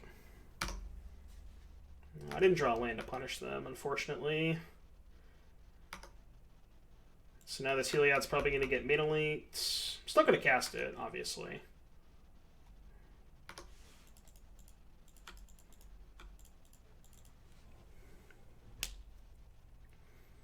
Could be Remand, could be Mana Leak. Some sort of counterspell, I assume, is happening here.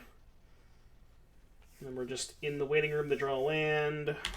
Yep, Mana Leak happens. Teferi bounce this. And then I have to main phase my company, even if I draw land. What's up, Chris?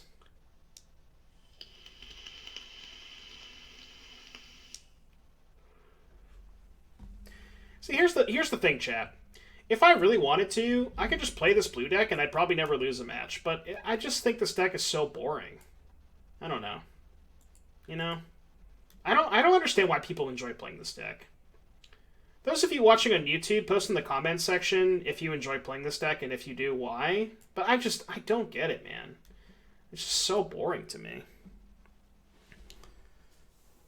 The showcases are 40.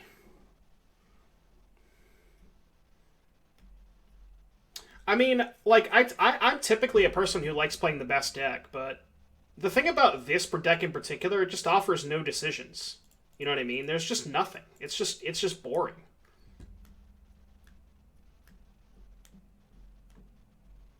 It just I just don't understand it.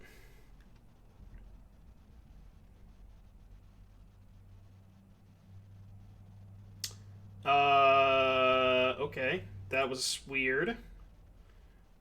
I would probably say I'm about like 10% to win that game.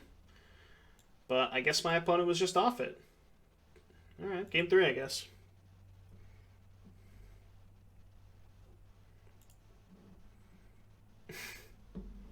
I mean, that's what I usually do. If I wasn't recording, I probably would have just scooped match after game 1, but...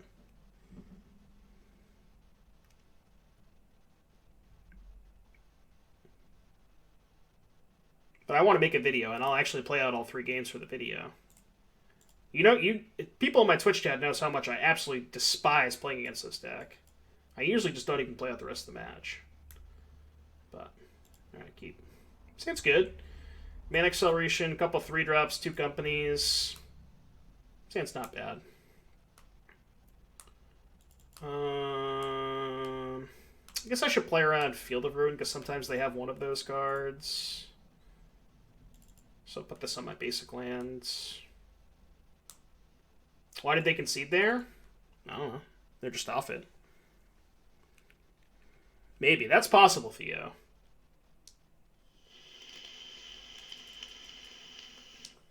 They have Ren, no fetch land. So they have a counter spell. Which card do we want them to counter? Probably the Ranger Captain, right? Given that we have a second one.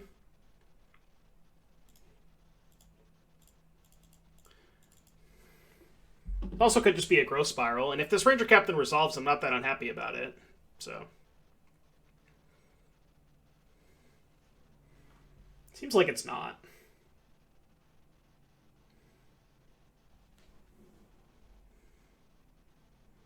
Oh, it is a Growth Spiral. Okay. I will take that. Now what do we get? Do we get Ballista? Yes.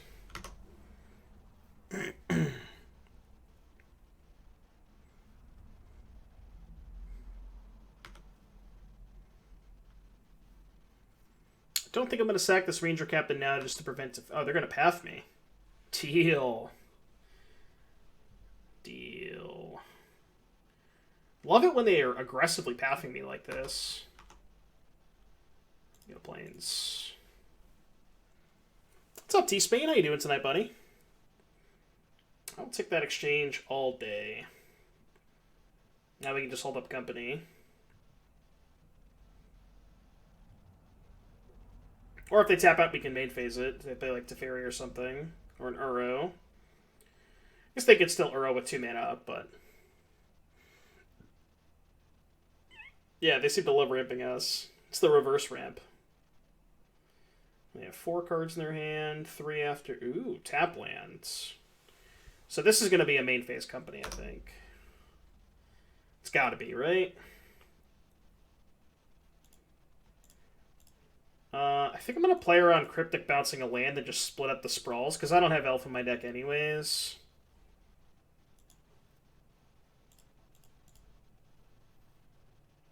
If they want to force this, it forces them to go down to 1 card in their hands, so... do I name green? No, I name white.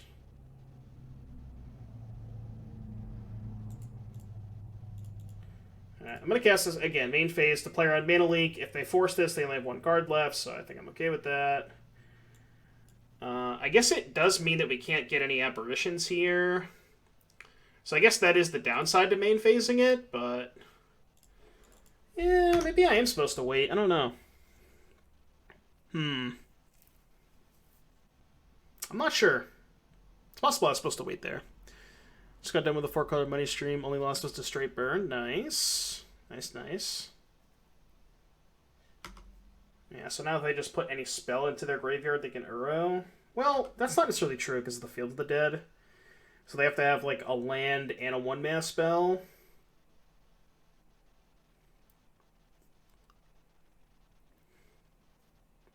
You know what? I should have gotten, I should have got Stomping Ground with that fetch. I forgot about the boils. Definitely should have got Stomping Ground.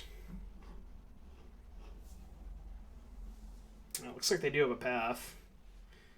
Or maybe not. Teferi.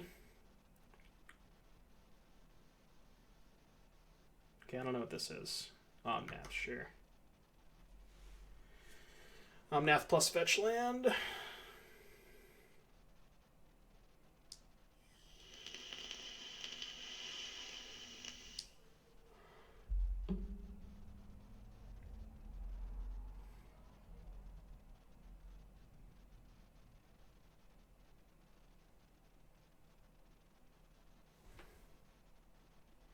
I don't know. I got nothing to say. I got nothing to say. For those of you watching on YouTube, I hope you enjoyed this strange interesting, weird match. And I'll see you back here in just a little bit for the next round. All right, bye. Back here for round number 4 of this Green-White Heliod Modern League. So we'll go ahead and play first. Looks like our opponent's revealing a companion. All right, Luris, which means probably Shadow. This hand is not ideal against Death Shadow, but it is pretty important to just keep 7 cards against the Thoughtseize deck. And we have Skyclave, which is one of our better cards. We have some decent mana acceleration here, so I think it's okay. If we don't get Thoughtseize, we can go turn 1 Sprawl. I'm going to get a basic here, right? Yeah, just get basic and name white. So we can go turn 1 Sprawl, turn 2 Sprawl Call, potentially. Oh, not Shadow. Okay. Interesting. You know it's Hammer? Well, now I know it's Hammer.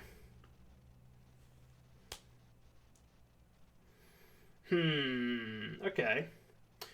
Well, Hammer can't really beat Infinite Life. I think what I want to do is Skyclave this turn, because I don't necessarily know what I want to call for. So let's say, example, we Skyclave the Memnite, or probably the Ornithopter, because that one we can block the Memnite. They got Hammer, I'm assuming, right? So we Skyclave the Ornithopter this turn with Utopia Sprawl. Next turn we Company, and let's say we hit like Heliod plus nothing else, then the next turn we can call for Feeder and play Feeder. Right, but I'm saying after blocks. So they if they have Sigardazade, they can go play Sigardazade, attack with Ornithopter, I declare no blocks, then play Hammer. Whereas I just get to block their Memnite and take 0 damage when that happens. So let's go Sprawl this, name white, Skyclave your Ornithopter. And then next turn we can Coco. If we just hit Heliod Feeder, we just win, so that's kind of cool. I don't believe their deck can beat Infinite Life. A Swiftfoot Boots, huh? Alright. I don't think there's really a reason to do it now. No. No, there's not. I don't even think I'm going to attack. I'm just going to pass. Oh, yeah, Inkmoth Nexus. That's true. Okay, so they can't beat Infinite Life with Inkmoth. Good point. I always forget about Inkmoth. That is true, though. Alright, so they have another gift. They're probably going to get maybe another Hammer. Paradise Mantle. Okay. So you're going to equip the Memnite. Guess I'll respond to that in case I hit a Skyclave. I did not hit a Skyclave. Okay, so we'll pass. Sure. So now can we kill them? So we have 3, 6, 7, 8, 9 mana.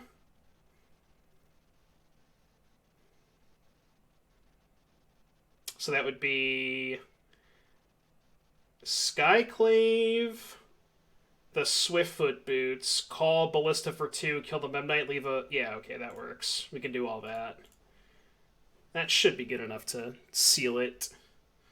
So let's get Forests. Let's go tap this. Skyclave. Target the Swiftfoot Boots. Play Call. Get Ballista. Play Ballista for 2. We'll kill their Memnite. We'll attack for 4. Now I don't think they can get out of this. The Swiftfoot Boots, Spicy Tecker, is that legitimately modern playable? No, I think they're all playing 1 copy. Just as something to be able to Stoneforge for against removal decks. Which makes sense. It's like something that if you have the Sigardazade in play, you can play at instant speed if they have a removal spell. It makes sense. Alright, so we want Path, we want Skyclave. I think Auric Champion is not great against them. The thing about Auric Champion is it doesn't really block anything because their deck is mostly mono white. And small ball life gain is not really something that really helps you in this matchup because they're dealing you damage in chunks of 10 and 20. So like gaining 1 or 2 life here or there is just not really going to be that relevant. I don't think I want Giver in this matchup either. And then what's the last cut? It's tough. All my cards are pretty good. I think just Shave a Call because it's kind of slow. Let's do that.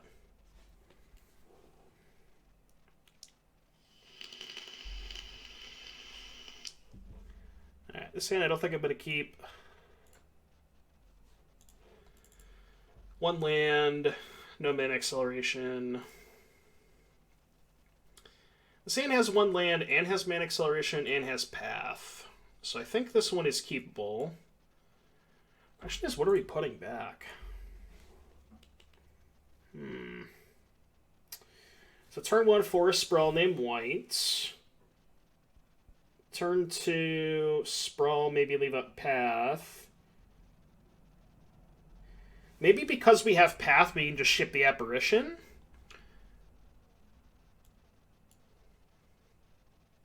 Because I kind of want to keep the combo.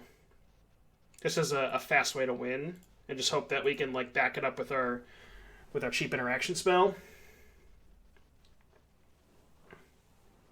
I think that makes sense to me. Okay. So they know we have a Temple Garden, which I'm not going to play. They have Double Hammer, they have Double Hammer. I could play Temple Garden to play around exactly Double Hammer, but... Alright, so they have Stoneforge for a single hammer. So we take nothing this turn. We can leave up Path next turn for their hammer.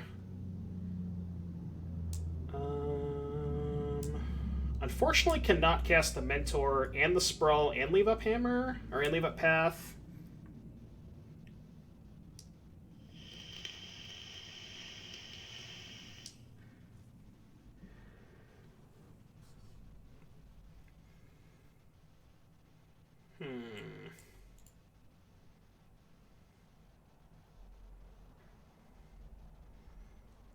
So let's go ahead and Sprawl, Mentor, and leave up Path. Just hold on to the Sprawl for a turn. That might actually be better, because that sets up Ballista next turn. That might actually be better. That probably makes more sense, right? Because then we can set up a decently sized Ballista next turn.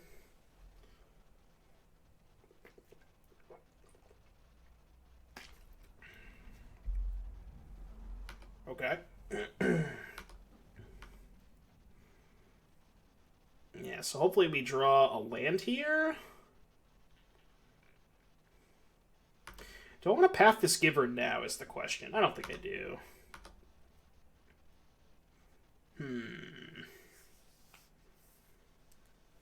Interesting. Well, this is kind of rough.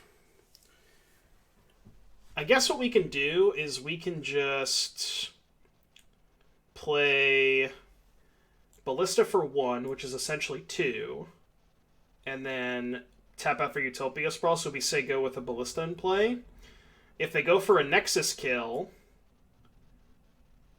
we have... we can Ballista shoot the Nexus, they give it protection, we can shoot the Nexus again. That also gives us a kill with Heliod next turn, right? Because we would... Oh, I guess we need to draw land for that.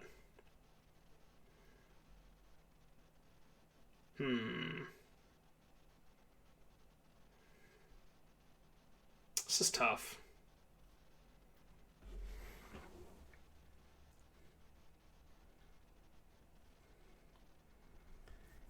Yeah, I guess they could theoretically have double hammer on the Ornithopter, which I would not be able to prevent because I shoot it twice, they give it protection.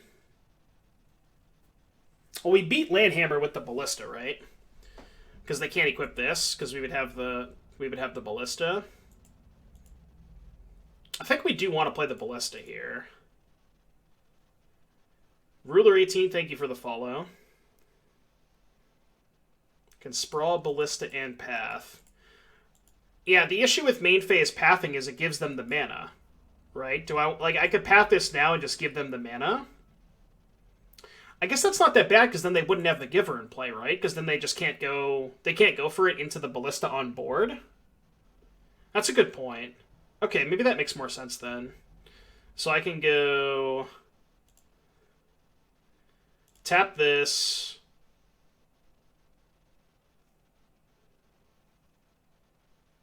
Sprawl here. What if I went ballista and played a second sprawl? Because then that would give me a guaranteed 5 mana next turn to be able to Heliod and activate on ballista. Is that better? I mean, I just win anyways if I draw a land, right? And even if I don't draw a land, I can just put more counters on my ballista, which is probably good enough. So I think I don't need to do that. I think I'm just going to do this. Well, this also, essentially, I mean, like, I think this is still good enough, right? Oh, you know what they could have, though? Now they could just have land plus path, right? Now they just path my ballista. If they have land, path my ballista, activate Nexus, you know what I mean? And they would just kill me.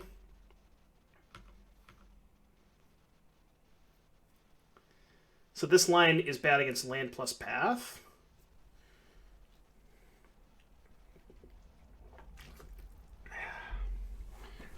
The thing is, from their perspective, they kind of have to bait the ballista activation, right? They just put Lurrus in their hand? Okay, so now they're just into a land.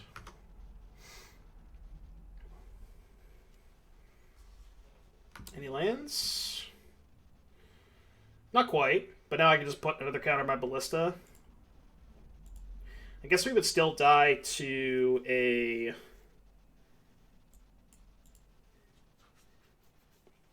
Ooh, you know what we can do to play around... No, we can actually play around Path now, right? Because we can play Ranger Captain.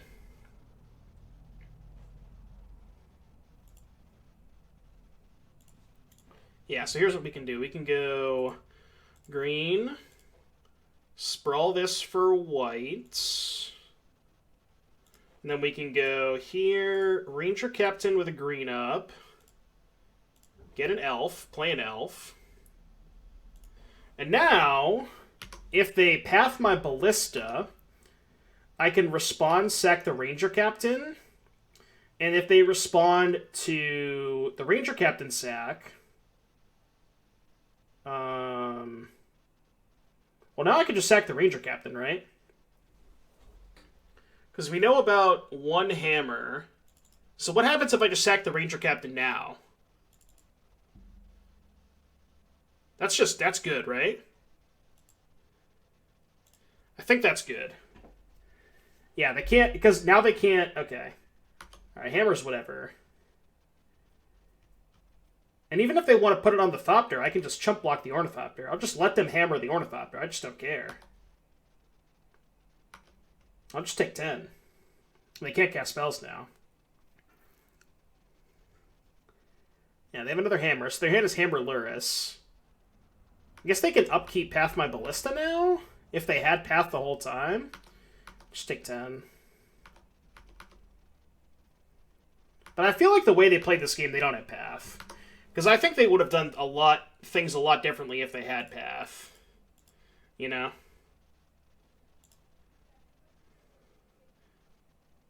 Can also just play Ranger Captain first. But I don't think we need to.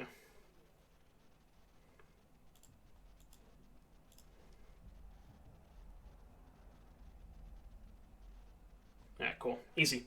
Yeah, so the way that it would work there is even if they had Path, they would have responded to the Heliod. But then even if they have Path there, because we drew a second Ranger, we could just Ranger up another Ballista, do some chump blocking, and then set up... Oh, I guess we would have maybe died to the Ornithopter. We would have gained 2 life here, but... But yeah, I mean, the way that they played that game, they clearly didn't have path in their hand. I think they would have made a few different decisions if they did have path. So, interesting match. Hope you enjoyed it, and I will see you back in just a little bit for the fifth and final round of this league. All right, we're back here for the fifth and final round of our Green-White Heliod Company League. I hope you've enjoyed the video up to this point, and let's go ahead and get started. So we won the die roll. We'll go ahead and play first. Looks like our opponent has a companion. It is a Gigant of the Wellspring. I'm not quite sure what that means. I do know this hand is bad, though, so we'll go ahead and take a mulligan. Yeah, this isn't ideal. It's essentially 6 lands and a Ranger Captain, but we are already on 6. We have kind of our mana all situated. This is essentially a 2-for-1, so it's almost like this unmulligans ourselves anyways, so I think I'm willing to keep this hand. Play an elf. How's the Ura matchup? We beat it in this league, but it didn't really count because, I don't know, I think our opponent was just off it. They conceded in 2 games that they were probably winning easily, but looks like it's not Tron, but yeah, it could be some sort of Breach, Kinnan stuff deck. Oath of Nissa, Reveal, Foothills. Okay. Interesting. Does that change our play? No, I think I'm still going to play a Ranger here. Just get a Ballista.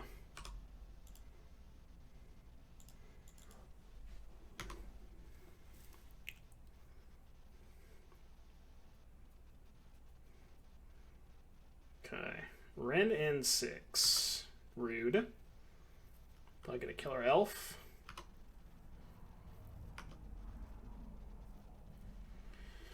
Alright, so attack their Ren and probably call for a Heliod.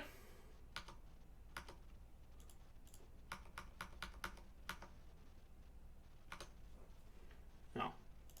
Say go with call up. Yes, showcases are this weekend, Kane.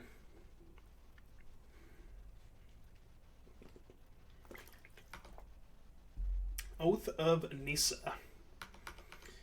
So it looks like some sort of... Could be a Saheeli deck.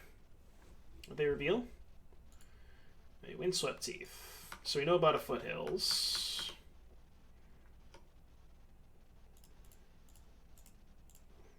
Alright, let's call for probably a Heliod.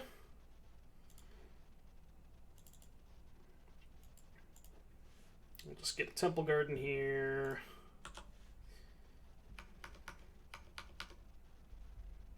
And play Misty. Attack for 3 pass. If they end step fetch, I'll probably respond to the fetch and cast my company, so they can't mana leak me. Although, okay, they're just not going to do it. Gotta prep good decks for once. For once, he says.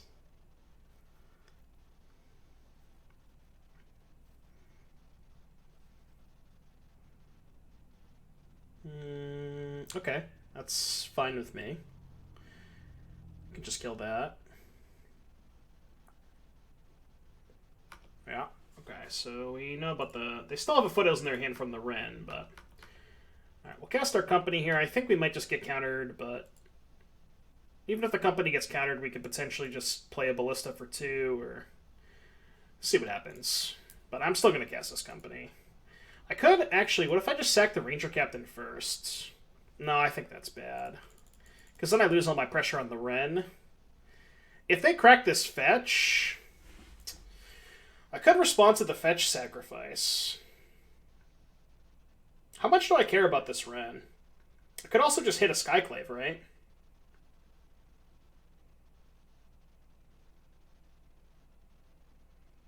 Resolving this company is pretty important, I think. It could also just get another captain. I think it makes sense to sack here. I'm gonna try it. I think it makes sense. You do it in response to the fetch so they can't get their land. Alright, cool. So it looks like we're gonna get to company here. It's not ideal.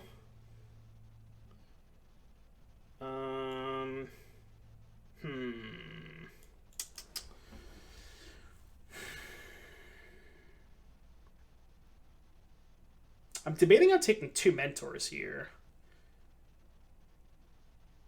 Is there a reason to? I could then play Ballista on 1, which would essentially be 3. No, I guess I should just take a feeder.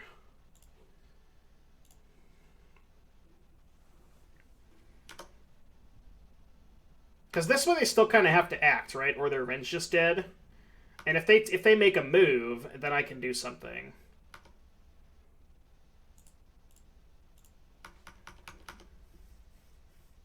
Or they're just going to let their Ren die. Which is also fine with me. So they have 6 cards in their hand. If I cast a Heliod, it's probably going to get mana leaked, but then I can just call for another one.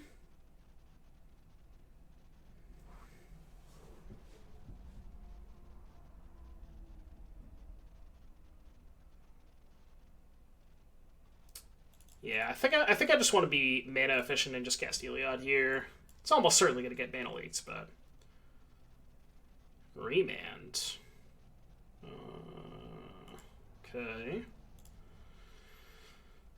Now I could play Ballista.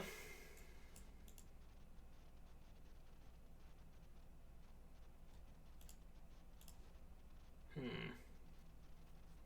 think I actually kind of like playing Ballista here.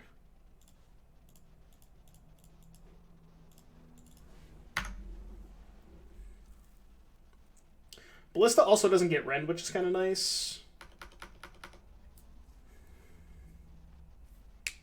What's up, Chris? How you doing, buddy? This is an Omnath. Oh, Megalol Omnath.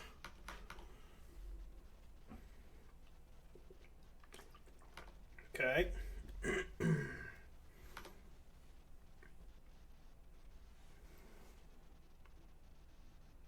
Temple Garden. Sure.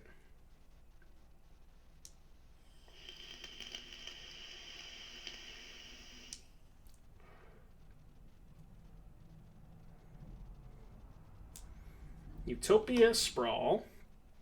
Okay. I mean, they have to do something here, right? So if they cast a fairy, I guess they can bounce Ballista and then hold up a counterspell. Okay.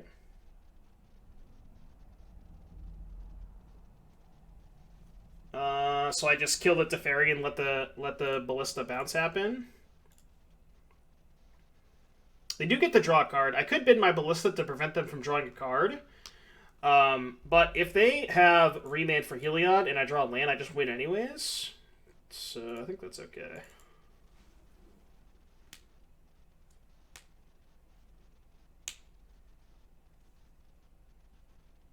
Okay. What are they casting? So they're just dead? They know about the Heliod, right? And they've already played their land. Unless I'm missing something. The Heliod actually presents infinite damage here. We drew a land anyways, so...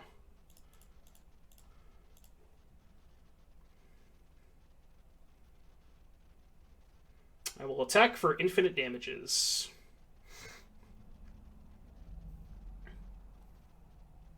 There's just no card they could have here, right? I don't think there is.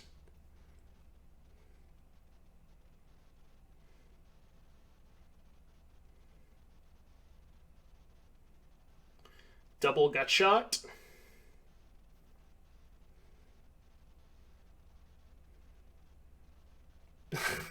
That's Gas House. That's awesome. Imagine playing the Hydra. Imagine playing the Hydra. I guess they would only need 1 gut shot, right? Technically. Because if I activate the Spike Feeder, they could just gut shot the Spike Feeder in response.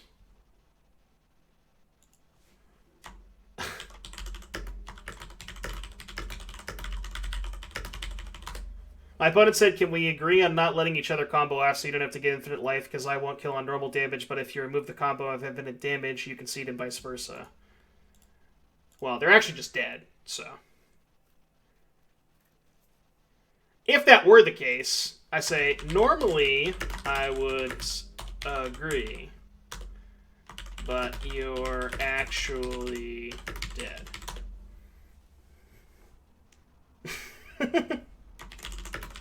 That was funny. That was a nice wholesome conversation, chat. That's the thing, right? There's terms of engagement. We both agreed. Under normal circumstances, I'd be like, all right, fine. You know, I have my infinite life. You have your infinite damage. Whatever. We move on. But, you know.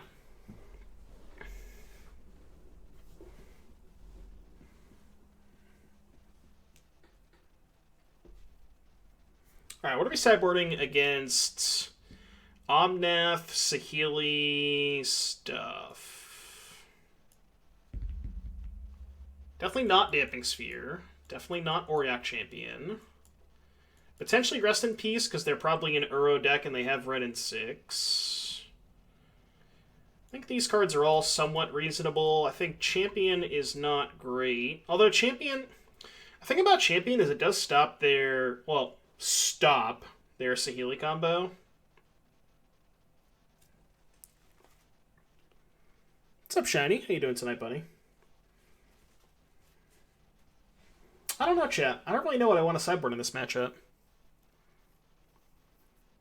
They are a blue deck, but the thing is they played a lot of non-islands that game, so I'm not sure how good Boyle is. A Psyduck just came in the mail? That's Pog. That is Pog you. What if I just don't sideboard? Is that weird? Maybe cut the champs?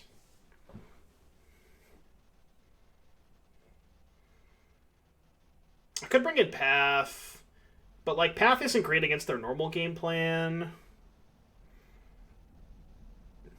Not really sure. I will say I don't have a lot of experience in the Heliod versus Saheeli matchup.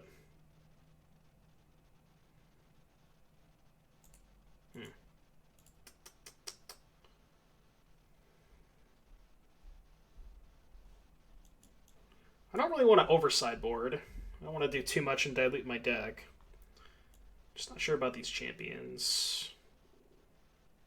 I do think Skyclave is quite good because it's very good against Uro, it's decent against Omnath, it's decent against Ren. Maybe I just like trim a Mentor, bring in an Apparition, call it a day. I don't want to over-sideboard. Let's just try that. I want to keep in some number of champions because they're decent at stopping their Saheeli combo. See, that looks really good to me. Oh, you know what I could have done? I could have boarded out some Arbor Elves against the red and 6 deck. That's probably what I should have done, right? Because I'm just not going to cast Arbor Elf here. Yeah, they named red. There's no chance. Okay, so if we go to game 3, I probably should cut some Arbor Elves. If not all of them. Let's just go here. Whites. Given the fact they named red, I think I'm supposed to play around red and 6. Obviously, playing Arbor Elf first is higher upside, but if they have red, it's a disaster, so... Now I can just jam Heliod.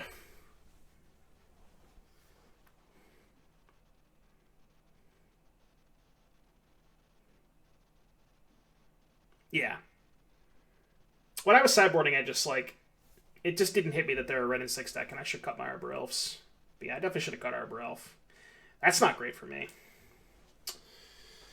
Well, this is not ideal. I mean, now I'm going to play the elf, because I don't really have anything else to do with my mana, but... I guess I'd rather sprawl this one. Alright, well, they don't have red and 6, so we have a lot of mana, so there is that. Pretty sure they do, though.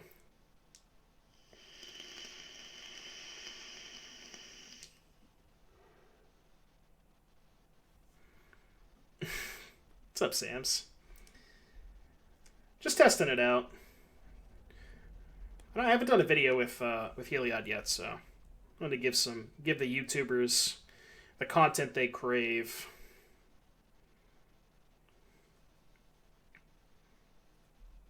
They did nothing with their mana, which is decent. I guess I will just cast a Heliod. and see what's up. If they remand that, I'll just play it again. I also don't really care if they mana leak me, so I'm actually just not going to play my land first. Because they can't cast 2 mana leaks here.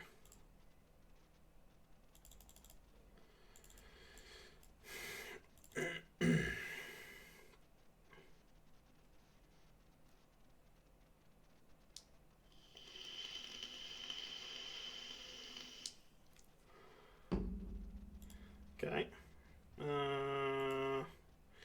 I'll cast it again. They have red-white floating. Helix to my elf. Sure.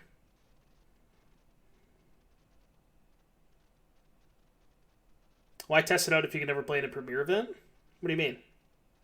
I think you. Why can't you play this deck in a premiere event? The thing about this deck, and a lot of the games that we played today, have not really come down to... I think there was like a couple of games that came down to infinite life, but a lot of the times, like we played against Adnaz, where we didn't need to get to infinite, we just got to 100 and they couldn't kill us with Lightning Storm, that's all that mattered. We played against Amulet, where like House conceded to infinite life, but we were just going to kill him next turn anyways, even if we had just gone to like 50 or whatever. I think like a lot of times you make some number of life to the point where you can just set up a ballista kill the turn after. Like I think it's fine. Yeah, but I just don't think that matters sometimes. You don't have to do it that much. So we can't quite kill them. We can make all of our creatures infinitely large and gain infinite life, but we don't have a creature to attack with, unfortunately. So, I mean, I'm going to do the thing.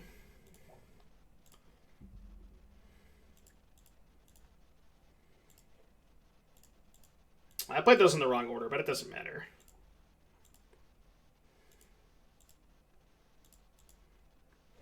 Just going to say, I'm going to make them thick. But we both get the drill.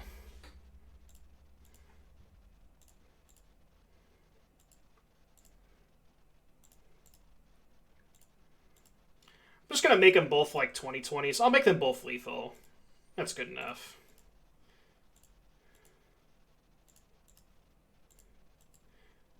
So again, for those of you watching on YouTube and are wondering what's going on here, just to kind of explain to you the combo here. So the Spike Feeder comes in the battlefield with 2 counters, says you can remove a counter to gain 2 life. So you remove a counter to gain 2 life, Heliod. With the trigger from Heliod, you put a counter on the Spike Feeder because you've gained a life. You can do that ad nauseum. When you also have a Conclave Mentor in play, every time you remove a counter, you add a counter to the Spike Feeder, it gets 1 additional larger.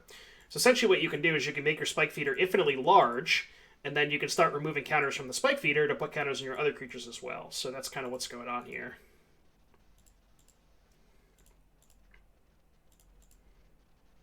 So we're going to do this a couple of times. I'm going to make them, again, both lethal. I don't know how many more times I have to do it to make them both lethal, but...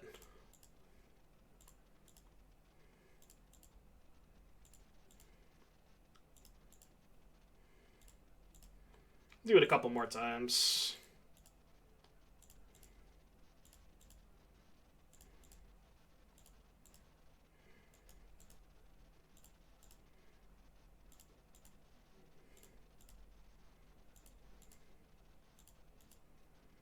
This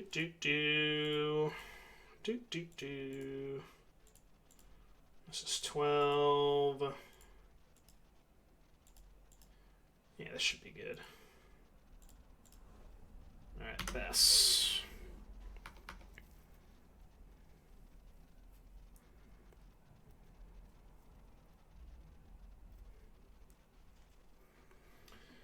Busting on Saheeli.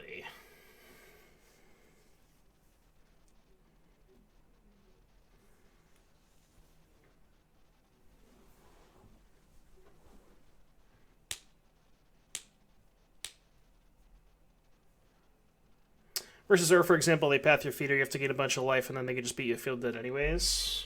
Maybe. I guess I'll do this a couple of times, just in case they have, like, a way to gain some life. But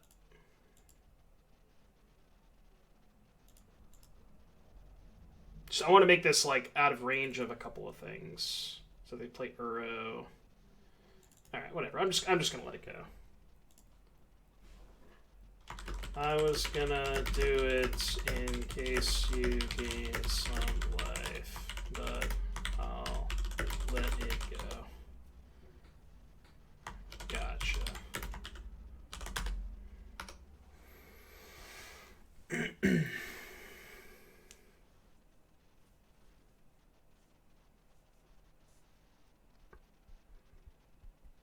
I like the understanding that we have, you know, chat?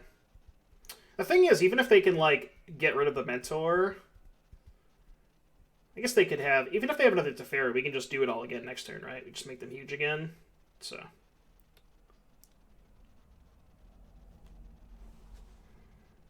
This song's kind of weird, chant. DGD. Okay. I have a Sprawl. Okay, I have an Uro.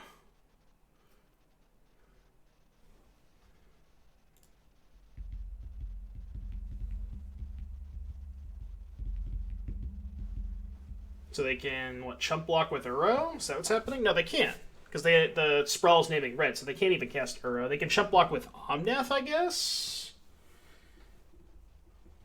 Is that what they're doing? They're chump blocking with Omnath? Okay, so they're going to chump block with that. I see. Okay.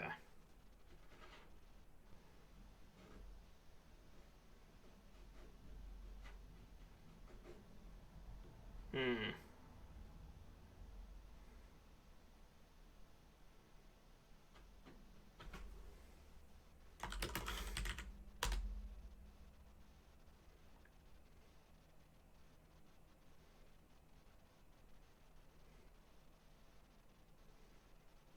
Okay, I don't know what we're doing here.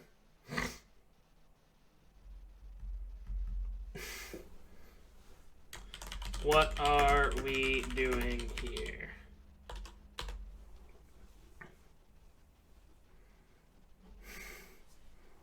This would be an interesting one, chat.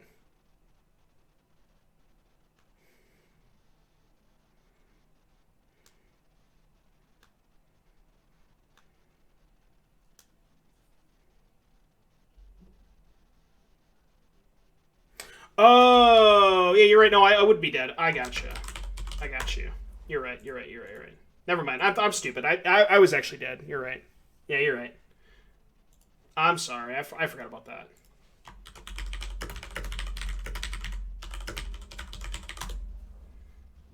I see.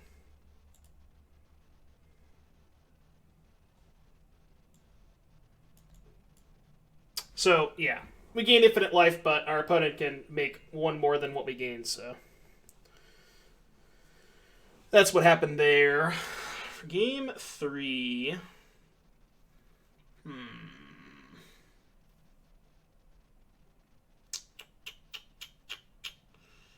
Herm. Like, keeping all the Aurochs since they can't really win without dealing with it. Yeah, but, like, they have Teferi, they have Path. I mean, they literally can't combo with it in play. Like, I just don't know what I want to cut. I think all my cards are pretty decent. Maybe the Giver can go. Oh, we wanted to cut Arbor Elves. Right. Okay, we wanted to cut Arbor Elves. So let's keep in the Aurochs, the Mentor, and maybe we keep one Arbor Elf just to be able to potentially Ranger 4. Yeah, I like that. Okay.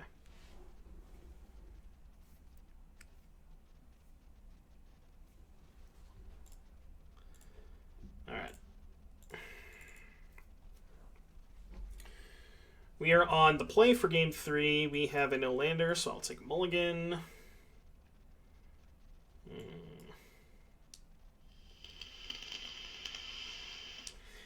This hand does need to draw a land.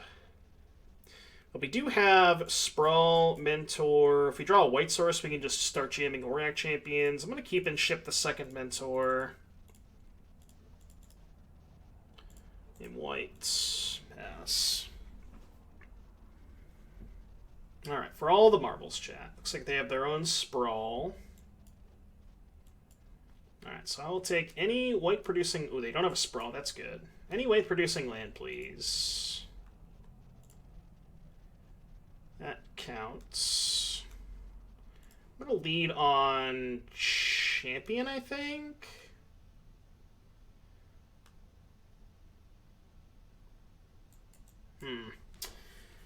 Champion does hit less hard than the Mentor. Also, I could potentially curve Mentor into... No, I think I'm going to play Champion.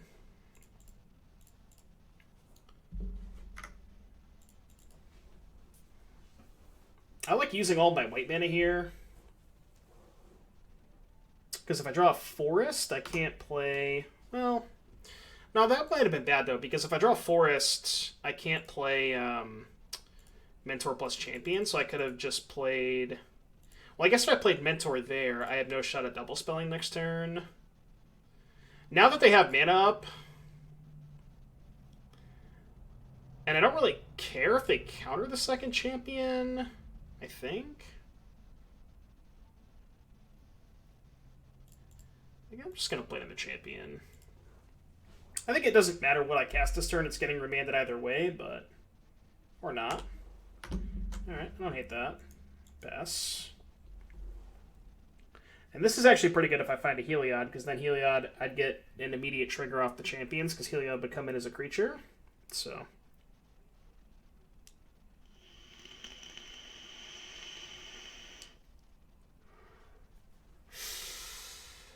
That's rough. I need the mana source, I think. I have to top that. Feels kind of bad, but... I don't think I can afford to bottom that. Interesting they brought in Gust against me. I guess it's good against Company, it's good against Feeder. It's okay, I guess.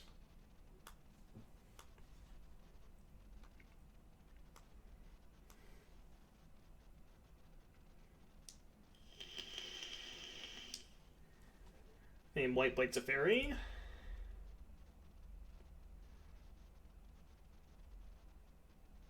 Saheeli. Okay.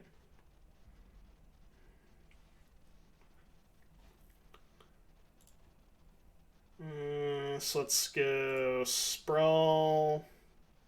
No, we can Sprawl the basic, right? Yeah, we can Sprawl the basic. And then play Mentor. I'll start always yesing to these. And attack Saheeli for 2. So Saheeli goes to 2. We can set up a Ballista next turn. If we draw a land, we can play Ballista for 2. Should be decent. And they can't currently combo us with these champions in place. They have to remove the champions before they can combo.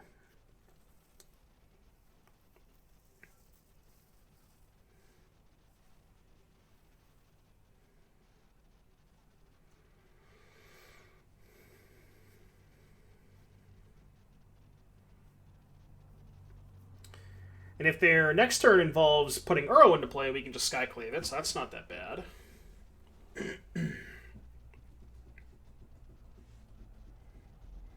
So they're probably going to Teferi bounce the Mentor. Most likely. Okay. Oh, they bounce the Sprawl. So they're just okay with letting their Planeswalkers die. Very interesting. Okay, well, I will attack Saheeli, attack Teferi. So both their Planeswalkers are down. They have 3 cards in their hand. So we can just go Sprawl and leave up Eladamri's Call. Go like that. I guess their plan is to probably remand our Skyclave. We'll see. I think I'm supposed to play Ballista there. Ballista for 2, gain 2.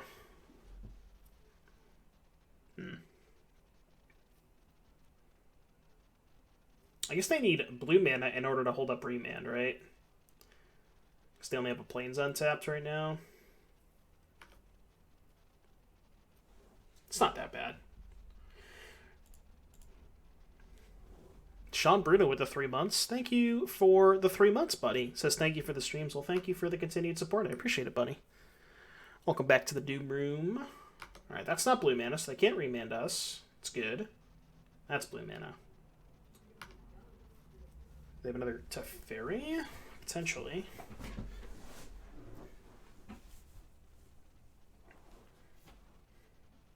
It's not blue mana, it's red mana. I wonder if they play Kozilek's Return in their deck. It's a card they could have.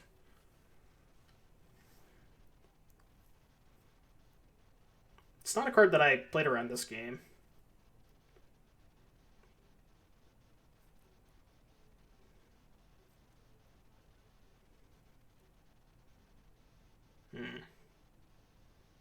Okay, so they're going to blink their Oath, I guess?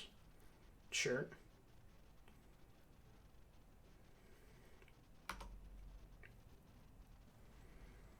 So now I guess I can just get a Heliod, right? With the Eladamri's Call? Because I want to get a Heliod anyways. You revealed Ketria Triome, sure. Let's call for a Heliod. Because we already have the Skyclave in our hand for the Uro. Could get a little greedy and play the Heliod here. But we can't kill our opponent this turn, so I think that's a little too greedy. I think we have to Skyclave. And say go. Alright, your move. We're chilling. Again, they still can't combo us with these Auriaks in play. So, as long as we have Auriaks in play, we're good. So they would have to both place a Healy and kill 2 champions in order for us to die this turn. I don't know if that's necessarily very likely. Well, could happen. Second Canopy. It's a good start.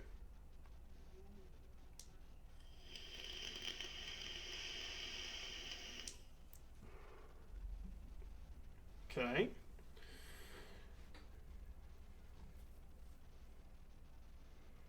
So they have 3 cards in their hand. We know 2 of them are lands. Drew another Skyclave. So now we can just go Skyclave the Felidar, kill both their Planeswalkers.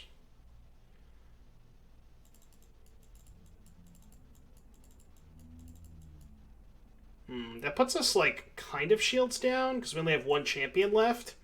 But we're killing the Felidar, so they would have to have... I guess they could just have Path, right?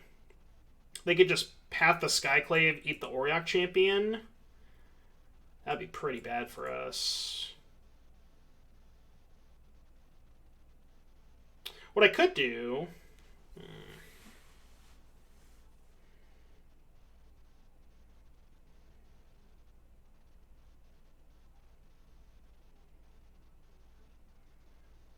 This is tough.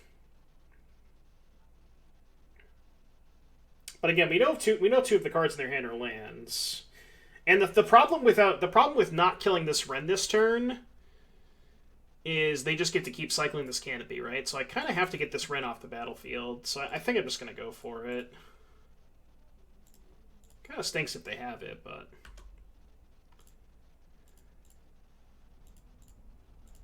Looks like they're F6'd.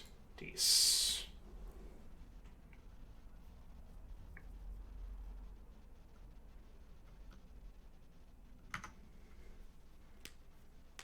Like, yeah, that's the big issue with letting them untap with Wrenn, is they just get to keep cycling their lands.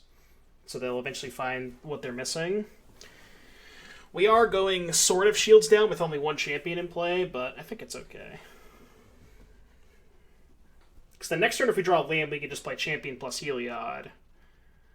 And then I feel super safe against the combo. And then we can just kill them the turn after with Ballista.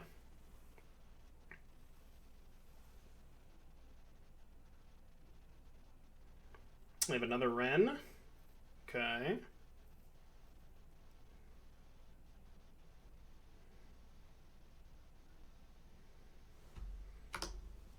So they got back the cycling land. Triangle land is good. So let's actually cast Heliod first, I think. Just to bait some interaction out of them.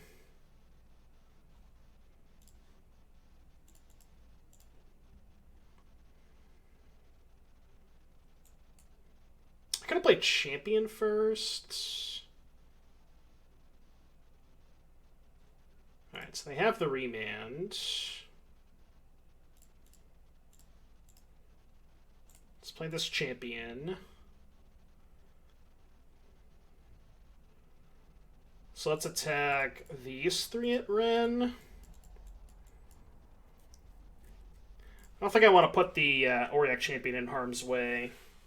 And this kind of forces them to path something that isn't the Auriok champion, which I think is good for me, if that happens. Looks like they have Helix.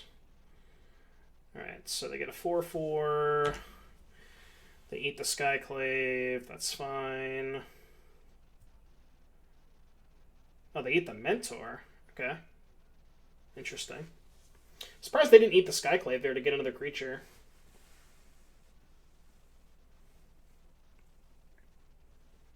Yeah, so now they can keep cycling this, which is, I guess, a problem.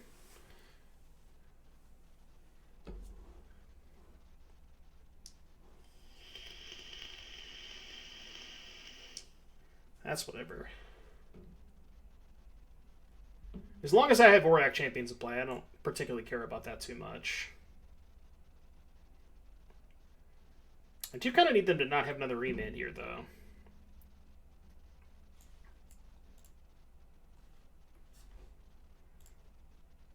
How I feel about this song.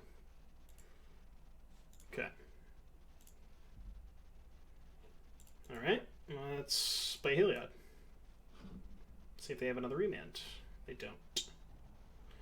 So let's just load up on... I guess we can just load up on Auriox. It's fine. Yes to that. Just separate them. Play another champion to hopefully prevent us from dying, and then next turn we can kill them with Ballista.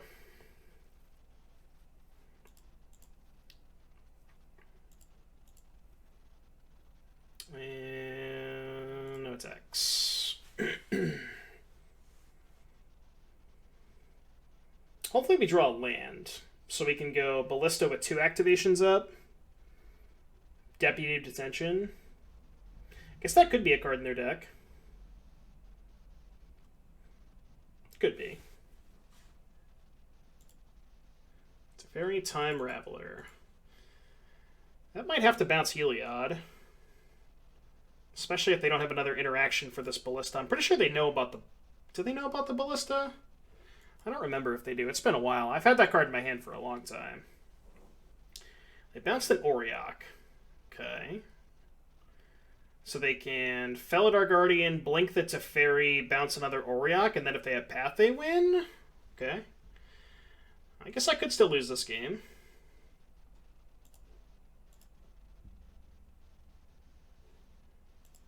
Actually, it's probably pretty likely at this point. I think they do have the Path.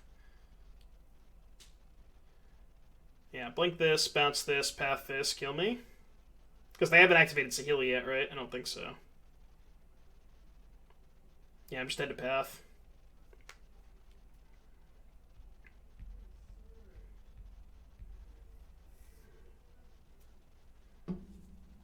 I wonder if I could have played this game differently. So this might be one I have to go back and watch. I'm sure I could have, but this has been a tough game. Basically, like, I prioritized getting Auriok champions into play, when maybe I should have just prioritized trying to kill them quicker. But I don't know. It's possible if I didn't play as many champions as I did, I might have just died to the combo much earlier, so it's hard to say. Do they not have the path?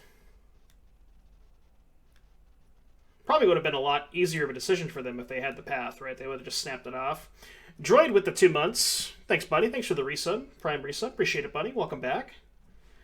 Appreciate everybody tuning in. Thank you for all of the new follows, subs. As always, I really greatly appreciate that. Much love.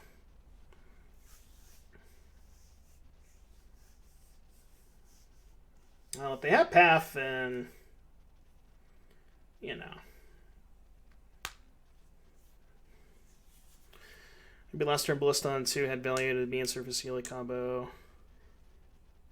Yeah, that was the point where we had 2 champions in play, and we decided to play Heliod plus 3rd champion as opposed to Heliod plus Ballista. I didn't want to expose the Ballista to something like a Lightning Helix. That was kind of my theory behind it. You know?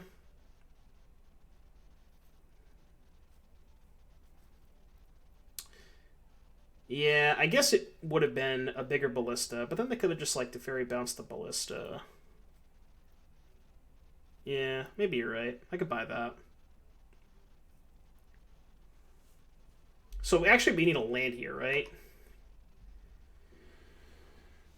So we can play Ballista on 1, trigger with the Heliod, put a counter on it, but then if they have a removal spell... No, because if they had Path, we would have died a million turns ago, right?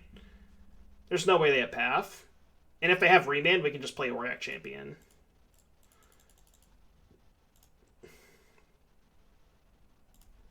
Alright, looks like they're dead. Okay, they're dead. Right, yeah, because there's no way we have to play around Path there, because if they had Path, we were dead, and if they have Remand, then what we can do, just to go back here, if they had Remand for this, we could just play another Auric Champion in a Giver, and then say go with 2 Auric Champions so they can't combo us. So yeah, I don't know. I think, like, that was a very interesting game, and I think that we could have taken a lot of different lines, and I think we probably took the most conservative lines. Potentially what Brad was saying, where we could have played the Ballista last turn with 2 champions in play would have been probably a better play, but... Oh, so I should have tapped the Forest and floated a white mana. True, yeah. But overall, very interesting match. That was a nice little 4-1. So for those of you watching on YouTube, I hope you enjoyed the content. Be sure to like and subscribe, and stay tuned for all of the amazing content coming up. I appreciate you tuning in, and I will see you on the next video. All right, peace.